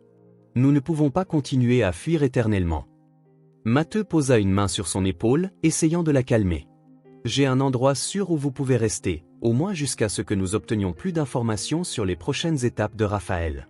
Mais vous devez partir maintenant. » Marina regarda Leonardo, l'angoisse sur son visage reflétant la sienne. Il n'y avait pas d'autre choix. C'était la seule manière de protéger les enfants. Pendant qu'ils faisaient leurs valises, une voiture noire stationna de l'autre côté de la rue et quelqu'un commença à surveiller la maison. Les valises étaient presque prêtes. Marina rangeait les dernières pièces de vêtements et les couches pendant que Leonardo restait vigilant à la fenêtre, observant les mouvements dans la rue. La voiture noire qu'ils avaient remarquée était toujours là, le moteur éteint et les vitres teintées. « Il est toujours là ?» murmura Leonardo les bras croisés. Marina le regarda, la préoccupation évidente sur son visage. « Tu es sûr que c'est quelqu'un de lié à Raphaël ? Qui d'autre pourrait être là après tout ce qui s'est passé ? C'est trop coïncident si quelqu'un reste planté là pendant des heures. » Elle ferma la valise avec force et serra l'épaule de Leonardo. « Alors nous n'avons pas le choix, nous devons partir maintenant. » Matteux dit que l'endroit où ils allaient rester était sûr. Leonardo hésita, mais savait que Marina avait raison. « Très bien, mais je vais m'assurer que nous ne sommes pas suivis. » Avec les enfants installés sur les sièges arrière et les valises dans le coffre, Marina et Leonardo quittèrent la maison en essayant de paraître calmes. Marina conduisait tandis que Leonardo surveillait les rétroviseurs. Dès qu'ils tournèrent au coin de la rue, la voiture noire démarra et commença à les suivre à distance. « Il arrive », dit Leonardo d'un ton d'alerte. Marina serra le volant. Matteux a dit que la route vers l'endroit serait isolée. S'il continue de nous suivre, il n'y aura aucun moyen de nous dissimuler. Leonardo prit son téléphone et appela Matteux pour expliquer la situation. Le policier promit de les intercepter avant qu'ils n'atteignent le lieu sûr et leur demanda de continuer à conduire sans s'arrêter. Après une demi-heure, la voiture noire disparut de leur vue. Malgré cela, le couple continua le voyage avec prudence, alternant entre silence et regards inquiets. Finalement, ils arrivèrent à une petite maison cachée au milieu d'une zone rurale où Matteux les attendait. « Vous êtes en sécurité ici » garantit-il. Personne ne connaît cet endroit et je serai à proximité en cas de problème. Marina et Leonardo le remercièrent avant d'entrer. La maison était simple mais confortable, avec 2 chambres et une cuisine fonctionnelle. C'était le genre d'endroit où ils pourraient enfin respirer, même si ce n'était que pour un bref instant. Pendant que Marina restait avec les enfants dans le refuge, Leonardo retourna en ville le lendemain pour traiter des affaires urgentes, y compris la recherche de soutien légal. Il savait que pour protéger définitivement les enfants, il devrait déposer une demande de garde provisoire. L'avocat que Leonardo avait engagé, un homme expérimenté nommé Dr Augusto, les accueillit avec une expression grave. « Leonardo, d'après ce que vous m'avez expliqué, la situation est délicate », commença le Dr Augusto. « Vous vous occupez des enfants avec les meilleures intentions, mais légalement, vous n'avez pas encore de droit sur eux. Cela doit être résolu au plus vite. » Leonardo acquiesça. « Nous le savons, c'est pourquoi nous sommes ici. » Le docteur Augusto organisa quelques documents sur la table. Le processus de garde provisoire peut être lancé rapidement, mais je veux que vous sachiez que cela pourrait attirer l'attention des parents biologiques. S'ils décident de contester, les choses pourraient se compliquer. Leonardo fronça le sourcil. Mais Raphaël n'a pas les capacités de s'occuper de ses enfants, il est dangereux. Je suis d'accord, répondit l'avocat. Mais le problème ne se limite pas à Raphaël. S'il y a d'autres parents biologiques légitimes, ils pourraient réclamer la garde, surtout s'ils prouvent qu'ils ont de meilleures conditions financières ou structurelles. Leonardo resta silencieux un moment, réfléchissant aux implications. Nous ne connaissons personne d'autre à part Raphaël. Le docteur Augusto le regarda avec sérieux. Alors, il vaut mieux se préparer à cette possibilité. Nous ferons tout notre possible pour renforcer votre dossier, mais vous devez être conscient que tout parent biologique a priorité selon la loi. Leonardo remercia l'avocat et quitta le bureau, se sentant accablé par l'idée de perdre les enfants au profit de quelqu'un d'autre, même si ce n'était pas Raphaël. De retour au refuge, Leonardo trouva Marina s'occupant des enfants, qui étaient plus agités que d'habitude. Il remarqua le regard inquiet de son mari. « Qu'est-ce qui s'est passé ?» demanda-t-elle. Leonardo soupira en s'asseyant sur le canapé. L'avocat a dit que des parents biologiques pourraient apparaître pour réclamer les enfants, même si ce n'est pas Raphaël. Cela complique tout. Marina sentit son cœur s'emballer. Mais s'il n'y a pas d'autres parents? Il n'y a plus personne? Leonardo répondit d'une voix basse. Ils n'ont personne d'autre que nous, c'est ce que nous savons pour l'instant. Mais s'il y a quelqu'un que nous ne connaissons pas, un cousin, une tante, ou même Gabriel s'il est encore en vie? Marina sentit la réalité de ces paroles. Même si Gabriel est le père biologique, cela ne garantit pas qu'il puisse protéger les enfants. Nous devons trouver ce coffre dont Anna a parlé. Si quelque chose s'y trouve, cela pourrait nous aider, conclut-elle. Leonardo acquiesça. Mais avant que nous puissions continuer, le téléphone de Marina a sonné. C'était Matteo. Nous avons un autre problème, dit-il d'une voix tendue. Raphaël interroge des gens en ville. Il sait que vous êtes parti quelque part, mais il ne sait pas encore où. Marina sentit un frisson dans l'échine. Et s'il nous trouve? Je fais tout ce que je peux pour le retarder, répondit Matteo. Mais vous devez être rapide. Toute avance que nous avons maintenant peut disparaître en quelques heures. Alors que la nuit tombait, le couple tenta de tracer un plan. Marina savait que quitter le refuge était risqué, mais comprenait qu'il ne pouvait pas rester caché indéfiniment. Leonardo, quant à lui, était déterminé à faire tout ce qui était nécessaire pour protéger les enfants, même si cela signifiait affronter directement Raphaël. Pendant la nuit, Marina reçut un message anonyme avec des instructions pour trouver le coffre, mais elle fut avertie que Raphaël le recherchait également. La maison de campagne était entourée d'arbres hauts et denses, un refuge parfait pour ceux qui avaient besoin de se cacher. L'ami de Matteo, un agriculteur retraité nommé Monsieur Nestor, avait cédé l'espace sans poser de questions. Marina regarda autour d'elle en tenant les 2 enfants dans ses bras. La maison était modeste, avec un salon accueillant, une petite cuisine et 2 chambres simples.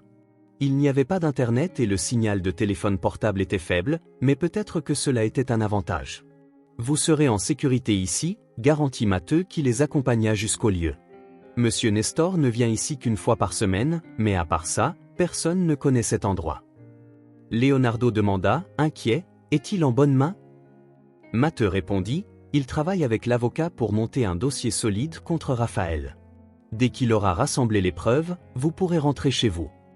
Marina acquiesça, mais l'idée d'être séparée de Leonardo la rendait agitée. Malgré cela, elle savait que c'était la meilleure chose à faire. En attendant, à la ville, Leonardo se consacrait à la tâche de collecter des informations sur Raphaël avec l'aide de Matteo et du docteur Augusto. Il commença à enquêter sur les affaires suspectes de Raphaël, y compris les registres financiers que Gabriel Costa avait laissés avant de disparaître. Le docteur Augusto fit ressortir un rapport détaillé sur les biens de Raphaël. Parmi les documents, Leonardo trouva une piste utile, une série de transactions liées à un entrepôt en périphérie de la ville. Ces registres montraient que Raphaël utilisait cet entrepôt pour transporter des marchandises illégales. Si nous pouvons relier cela directement à lui, nous pouvons le présenter comme preuve qu'il n'est pas en état de réclamer la garde des enfants, expliqua l'avocat. Et en ce qui concerne le coffre que Gabriel a laissé, si nous le trouvons, peut-être que nous pourrons découvrir plus de secrets sur Raphaël et protéger les enfants. Nous y travaillons, dit le docteur Augusto. Mais si Raphaël apprend que vous êtes sur sa piste, il n'hésitera pas à utiliser la force. De retour à la maison de campagne, Marina commença à s'adapter à la routine avec les enfants. Le silence de l'endroit, autrefois réconfortant, semblait maintenant oppressant. L'absence de Leonardo se faisait sentir à chaque détail. Elle passait ses journées à s'occuper des enfants et à organiser ses pensées. Les mots d'Anna et Renata continuaient de résonner dans son esprit. Raphaël les surveillait. Une nuit, alors qu'elle berçait l'un des enfants, le téléphone vibra sur la table. C'était étrange, car le signal fonctionnait à peine là-bas. Elle prit l'appareil et vit un numéro inconnu. Hésitante, elle décrocha. « Allô ?» De l'autre côté de la ligne, une voix rauque et menaçante répondit « Tu penses pouvoir te cacher pour toujours ? Raphaël sait où tu es et quand il arrivera, il n'y aura rien que tu puisses faire pour l'arrêter. » Le cœur de Marina s'arrêta un instant. « Qui est à l'appareil ? Comment as-tu obtenu ce numéro ?» La ligne fut raccrochée avant qu'elle ne puisse obtenir une réponse. Les mains tremblantes, Marina appela Matteo, qui répondit rapidement. « Quelqu'un m'a appelé, dit-elle en essayant de garder la voix stable. Ils ont dit que Raphaël sait où je suis. Reste calme, répondit Matteo. Je vais tracer cet appel et envoyer quelqu'un pour renforcer la sécurité du lieu. En attendant, verrouille les portes et reste avec les enfants. Marina obéit, mais la peur la gagnait déjà. Regardant les enfants endormis, elle sentit une détermination grandir en elle. Peu importe ce qui se passerait, elle les protégerait à tout prix. Matteo traça l'appel et découvrit qu'il provenait d'un endroit très proche de la maison de campagne. Le silence autour du refuge fut brisé le matin suivant par un message urgent de Matteo. Il appela Marina, sa voix chargée de tension. « Marina, tu dois te préparer au pire, dit-il sans détour. Raphaël est arrivé en ville. Il demande après vous et il ne semble pas disposé à partir sans une réponse. » Marina serra le téléphone avec force. « Il sait où nous sommes ? » Pas encore, mais il presse des commerçants, des amis et même votre avocat. Ça ne va pas tarder à faire des liens, répondit Matteo. Leonardo demanda, la préoccupation évidente dans sa voix. Est-il avec l'avocat maintenant, en train de discuter de la prochaine étape ? Raphaël devient de plus en plus agressif. Il veut forcer une réunion, expliqua Matteo. Pendant ce temps, à la ville, Leonardo était au bureau du docteur Augusto lorsque deux hommes inconnus ont envahi l'espace sans prévenir. L'un d'eux avait la posture imposante de quelqu'un habitué à intimider, c'était Raphaël Duarte. Leonardo dit, « Raphaël, avec un sourire froid, enfin, nous nous rencontrons. J'attendais ce moment. » Leonardo se leva, essayant de paraître calme, mais la présence de Raphaël était oppressante. « Que veux-tu, Raphaël ?» demanda-t-il d'une voix ferme mais avec une note de menace. Raphaël répondit, « Tu sais très bien ce que je veux, les enfants. Ils sont ma famille, ma responsabilité. Donne-les maintenant et cela se termine ici. » Leonardo serra les poings. « Famille, responsabilité ? Tu les as mis en danger depuis leur naissance. Je ne vais pas te les donner. » Raphaël fit un pas en avant, le sourire disparaissant. « Tu penses que tu as le choix ? J'ai attendu trop longtemps. Peu importe ce que tu feras, ils reviendront vers moi. Ce n'est qu'une question de temps. » Le docteur Augusto tenta d'intervenir. « Monsieur Duarte, je dois vous rappeler que toute tentative d'intimidation ou de coercition contre Leonardo pourrait être utilisée légalement contre vous. » Raphaël rit froidement. « Légalement, vous pensez vraiment pouvoir m'arrêter avec du papier ? Ce n'est pas un jeu de règles, c'est une question de pouvoir. » Avant de partir, Raphaël regarda directement Leonardo. « Informe Marina que je veux la rencontrer demain à l'ancienne usine de ciment à 20h et dis-lui d'apporter les enfants. » Lorsque Leonardo retourna au refuge, il trouva Marina avec les enfants dans la petite chambre. Son expression disait tout avant même qu'elle ne parle. « Il est arrivé », dit Leonardo en laissant tomber son sac sur une chaise. « Raphaël. » Leonardo acquiesça, respirant profondément. Il a fixé une réunion demain à l'usine de ciment. Il veut que tu y sois avec les enfants. Marina secoua la tête, la peur et la colère se mêlant dans ses yeux. C'est un piège, il veut nous coincer. Leonardo répondit, je sais. Alors que vas-tu faire, demanda-t-elle. Nous ne pouvons pas, nous devons trouver une autre solution. La police nous aide, Matteux enquête, nous n'avons pas besoin de l'affronter seul. Mais si nous ne le faisons pas, il pourrait intensifier ses menaces, répondit Marina, la voix brisée. Je ne peux pas risquer qu'il te blesse, Matteux ou quiconque, encore moins les enfants. Leonardo serra ses épaules, essayant de la faire comprendre le danger. Tu ne comprends pas, Raphaël est imprévisible. Si tu y vas, il pourrait faire quelque chose de terrible. Nous ne pouvons pas céder à ses exigences. Marina prit une profonde inspiration. Mais ma décision est prise. Je ne vais pas emmener les enfants, mais je dois y aller. S'il veut me rencontrer, je serai là. Je ne peux pas continuer à fuir. Le lendemain fut tendu. Marina passa le temps à organiser les affaires des enfants et à s'assurer que Leonardo savait exactement comment s'occuper d'eux pendant son absence. Malgré ses protestations, elle est restée ferme dans sa décision. « Je dois faire cela », dit-elle en le voyant la regarder avec un mélange de préoccupation et de frustration. « C'est la seule façon de mettre fin à cela. » « Et s'il essaie quelque chose ?» demanda Leonardo. « Je fais confiance à Matteux pour me protéger », répondit Marina. « Et je compte sur toi pour t'occuper d'eux ?» Leonardo céda finalement, mais la peur dans son cœur était incontrôlable. La nuit, Marina arriva à l'ancienne usine de ciment. Le lieu était désolé, avec des structures rouillées et l'écho du vent remplissant le vide. Matteux et une petite équipe de policiers étaient cachés à des points stratégiques, prêts à intervenir si nécessaire. Raphaël arriva peu après, accompagné de 2 hommes robustes qui ressemblaient plus à des gardes du corps qu'à des alliés. Il regarda Marina avec un sourire qui n'était rien d'autre qu'hostile. « Marina, dit-il comme s'il s'agissait d'un vieil ami, tu as finalement décidé d'arrêter de fuir ?»« Je ne fuis pas, répondit-elle en essayant de garder la voix ferme. « Je suis ici pour protéger les bébés, quelque chose que tu n'as jamais fait. » Raphaël fit un pas en avant, les yeux brillants d'un mélange d'amusement et de menace. « Tu penses pouvoir les protéger de moi ? Je suis la seule famille qu'ils ont. La famille, c'est ceux qui les aiment, ceux qui les protègent. Et toi, tu n'es rien de tout cela, répliqua Marina en croisant les bras. Raphaël rit, mais il y avait quelque chose de sinistre dans son ton. Tu es courageuse, mais le courage ne te sauvera pas. J'ai plus de ressources que tu ne le penses et je vais les utiliser toutes pour obtenir ce que je veux.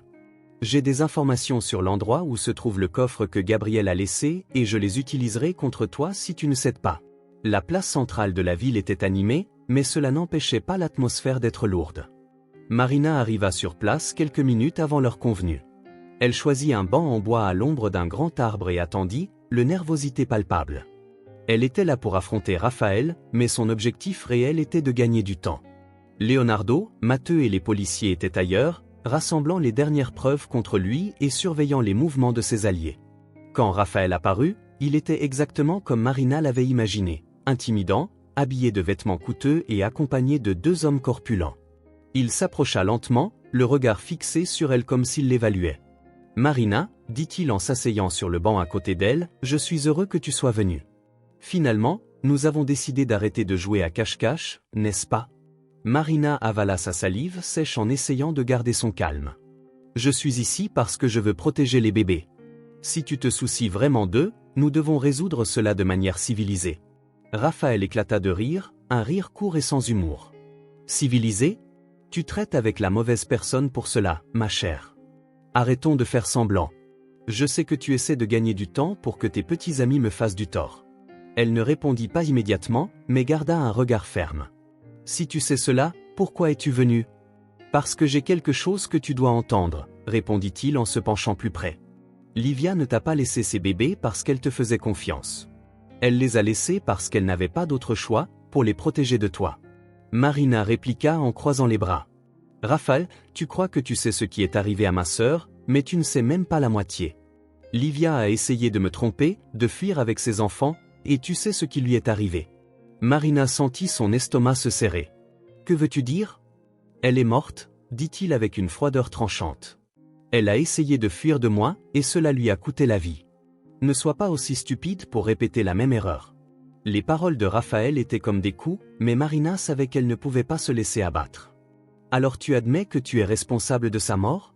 Il rit à nouveau, mais cette fois, il y avait quelque chose de menaçant dans son son. Ne mets pas des mots dans ma bouche. La vie est pleine de mauvais choix. Elle a fait le sien. Alors que Raphaël parlait, Marina réalisa qu'il prenait plaisir à la situation. Il était méthodique, calculateur et était là pour la mettre sous pression psychologiquement.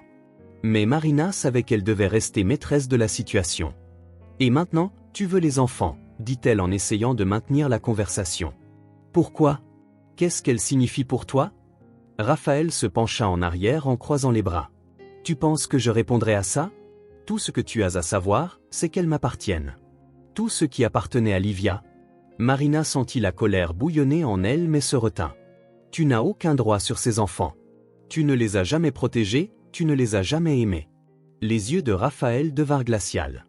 Je n'ai pas besoin d'aimer pour avoir du pouvoir sur elles. Marina serra les mains dans ses genoux, essayant de masquer sa peur. Alors, que veux-tu de moi? Il sourit. Je veux que tu abandonnes, que tu te mettes hors de mon chemin, que tu remettes les enfants et que tu disparaisses.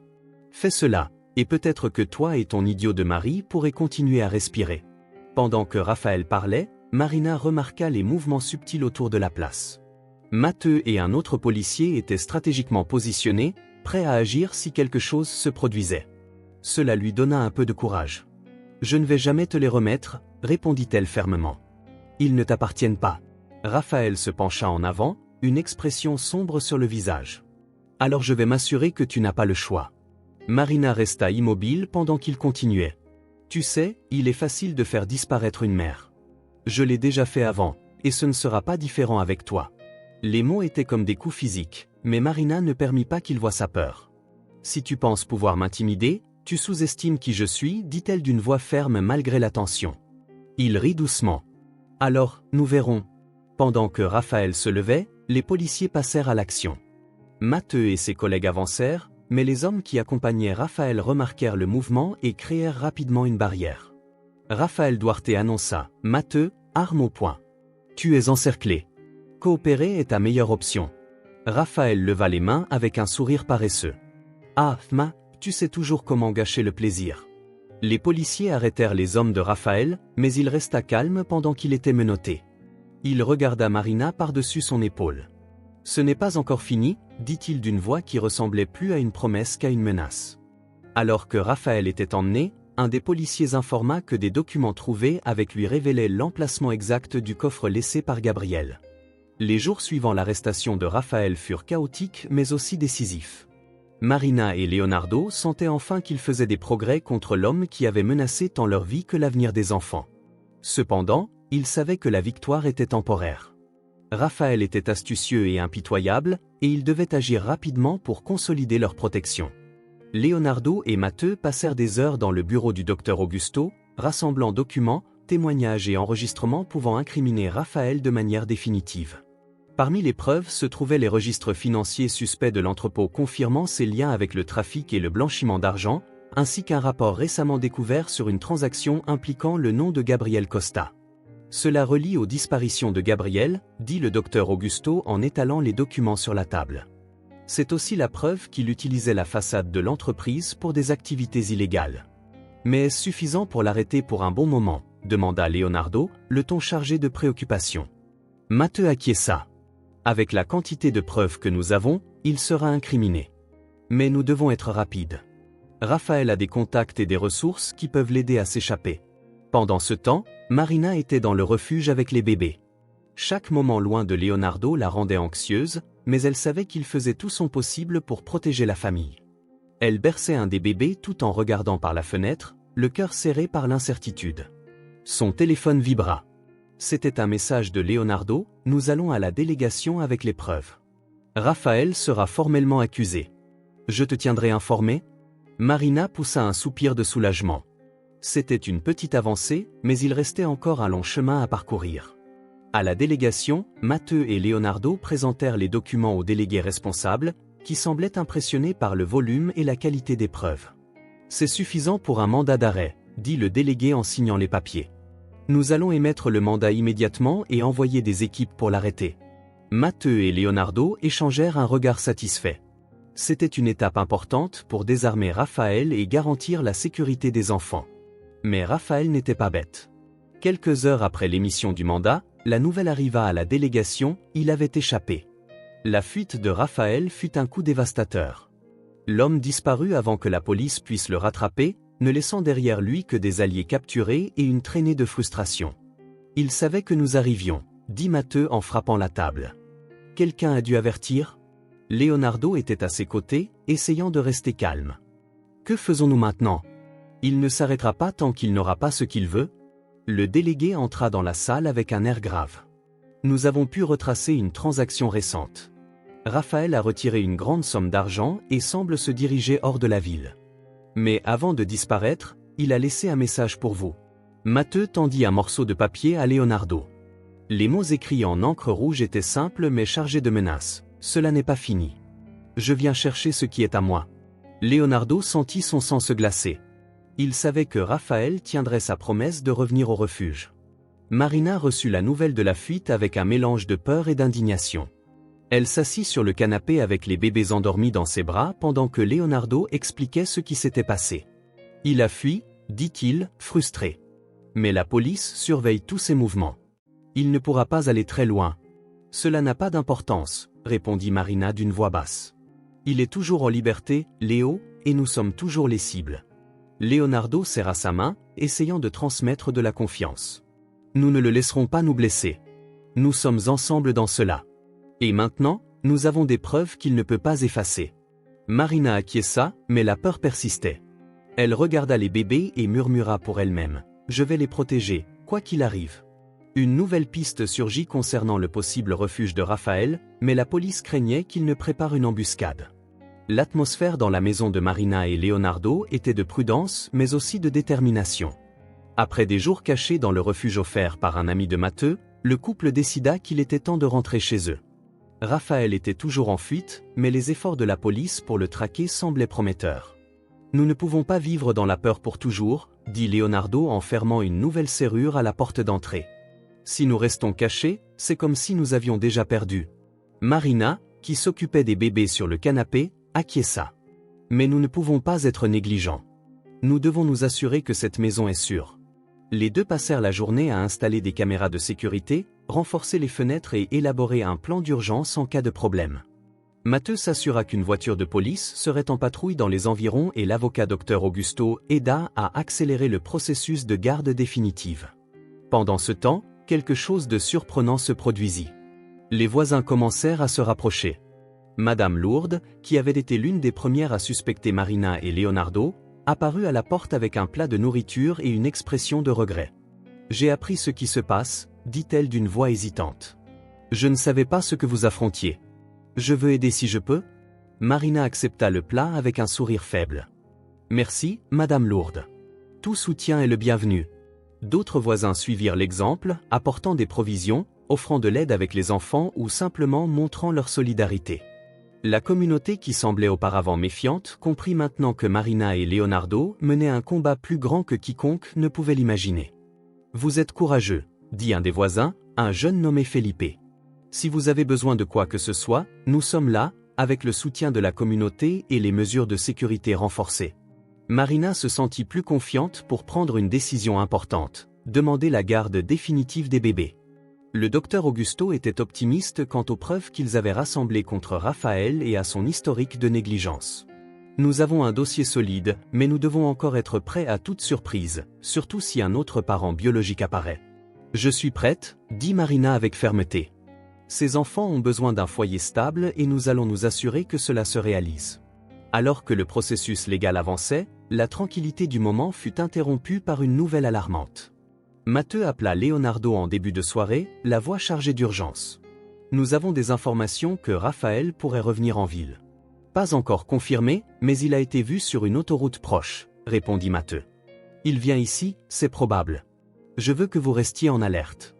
Nous allons renforcer la sécurité, mais nous devons être prêts pour tout. » Leonardo se tourna vers Marina, qui sentit immédiatement que quelque chose n'allait pas. « Qu'est-ce qui se passe? Demanda-t-elle en tenant une des enfants dans ses bras.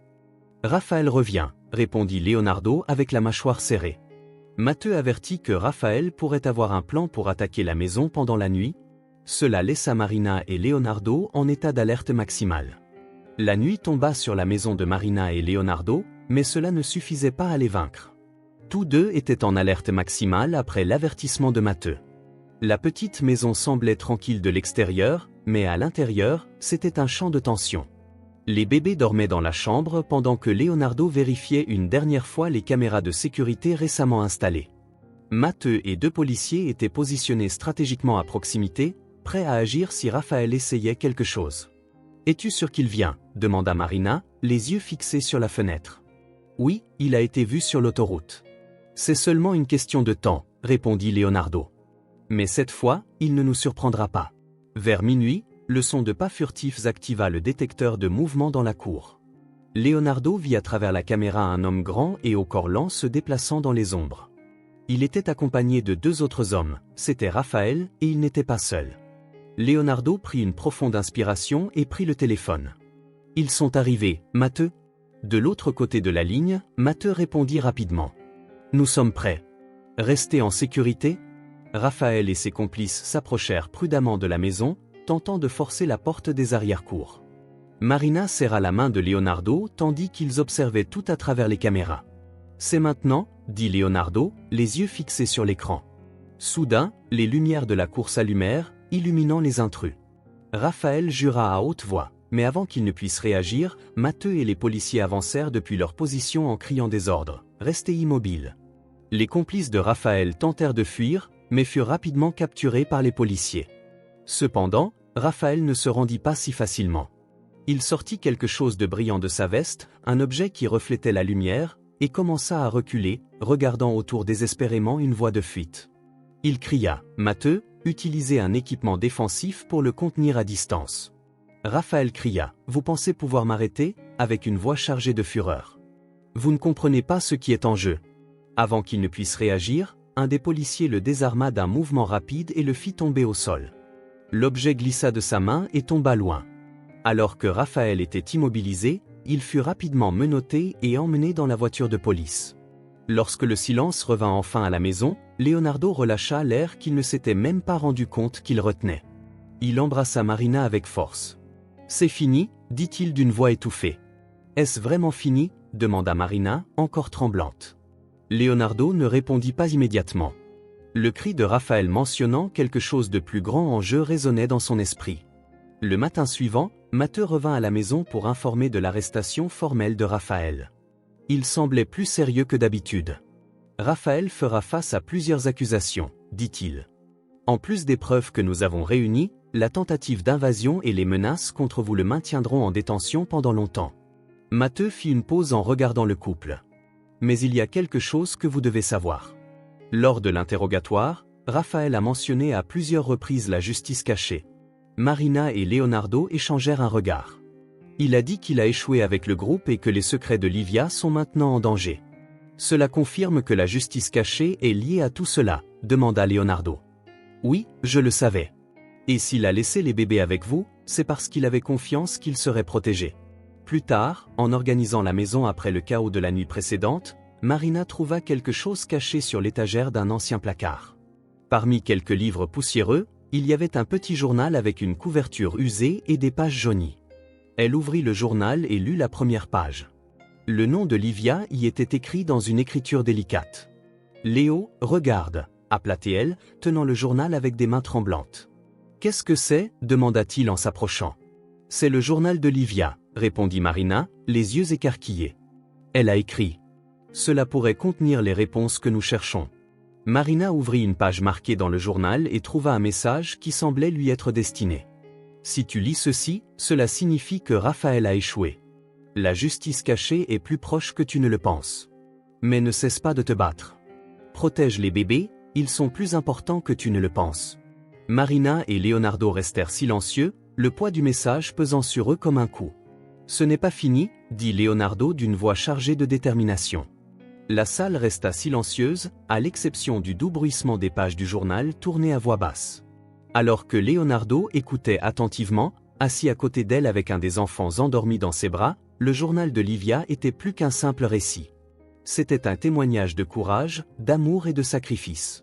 Je savais que je ne pourrais pas le protéger seul, écrivit Livia sur une des pages. Raphaël m'a tout pris, mais je ne permettrai jamais qu'il prenne l'avenir de mes enfants. Il mérite une vie loin de tout cela, une vie pleine d'amour et de possibilités. Les mots de Livia étaient douloureux mais aussi pleins d'espoir. Elle avait écrit sur ses luttes quotidiennes, sa tentative d'échapper aux griffes de Raphaël et de la justice cachée, et sa décision finale de faire confiance à Marina et Leonardo pour s'occuper de ses bébés. Je vous ai choisi parce que j'ai vu quelque chose en vous, disait une des dernières pages. Je vois la force et l'amour dont ces petits ont besoin. Je ne sais pas si je pourrai jamais vous remercier, mais si ce journal arrive jusqu'à vous, sachez que vous avez sauvé leur vie et pour cela, je serai toujours reconnaissante. Marina ferma le journal avec précaution, des larmes coulant sur son visage. Elle savait qu'elle ne serait jamais en sécurité, dit-elle avec une voix ébranlée. Et pourtant, elle mettait le bien-être des enfants au-dessus de tout. Elle essuya ses propres yeux et regarda Leonardo. Elle a eu confiance en nous et nous allons honorer cela. Quelques jours plus tard, le couple fut appelé au tribunal pour l'audience finale sur la garde des bébés. Le docteur Augusto était optimiste et les preuves contre Raphaël, ainsi que la destruction du réseau criminel de la justice cachée par les autorités, renforçaient leur dossier. Lorsque le juge annonça la décision, Marina et Leonardo s'embrassèrent, émus. Ils étaient officiellement les tuteurs légaux des enfants.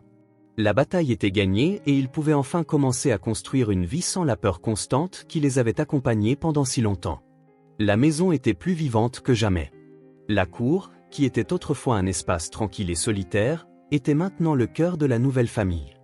Marina et Leonardo consacraient leur journée à s'occuper des enfants et à organiser un foyer qui reflétait la promesse d'amour et de sécurité qu'ils avaient faite à Livia. Une nuit, alors qu'ils berçaient les enfants pour les endormir, Marina regarda Leonardo et dit « Je pense que nous devrions les emmener au jardin aujourd'hui. C'est une nuit spéciale. » Leonardo sourit, comprenant exactement ce que Marina voulait dire. Sous un ciel étoilé, la famille se réunit dans le jardin. Elle tenait un des bébés tandis que Leonardo tenait l'autre dans ses bras. L'air était frais et les étoiles brillaient intensément, comme si l'univers célébrait ce moment avec eux.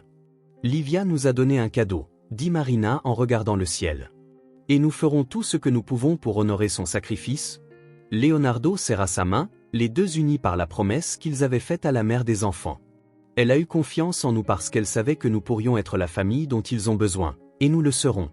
Alors qu'ils étaient assis sous les étoiles, le monde semblait plus calme. Le doux bruit des feuilles dans le vent et les rires timides des bébés créaient une atmosphère de paix qu'ils n'avaient pas ressentie depuis longtemps. Marina regarda Leonardo avec un sourire plein d'amour. « Nous sommes enfin ensemble. » Des mois plus tard, Marina et Leonardo organisèrent une petite réunion dans le jardin, invitant les amis et les voisins qui les avaient soutenus pendant les moments les plus difficiles. Madame Lourdes apporta un gâteau et Felipe aida à monter une table remplie de fleurs fraîches. Matteux apparut avec un sourire satisfait. « La justice cachée est officiellement démantelée », annonça-t-il. « Vous avez été essentiel dans ce processus. Livia serait fière. » Astérisque, je savais déjà que ce jour arriverait, répondit Marina en tenant les mains de Leonardo. Nous n'avons fait que ce qu'elle nous a confié. Vous êtes un exemple que l'amour peut surmonter même les défis les plus difficiles. Marina regarda les bébés, qui commençaient à faire leurs premiers pas. Elle savait que l'avenir apporterait encore des défis, mais elle était prête à les affronter aux côtés de Leonardo et de sa nouvelle famille. Sous le ciel étoilé, entourés par des personnes qui faisaient désormais partie de leur vie, Marina et Leonardo réalisèrent qu'ils avaient trouvé ce qu'ils avaient toujours cherché, un foyer défini par l'amour et le courage.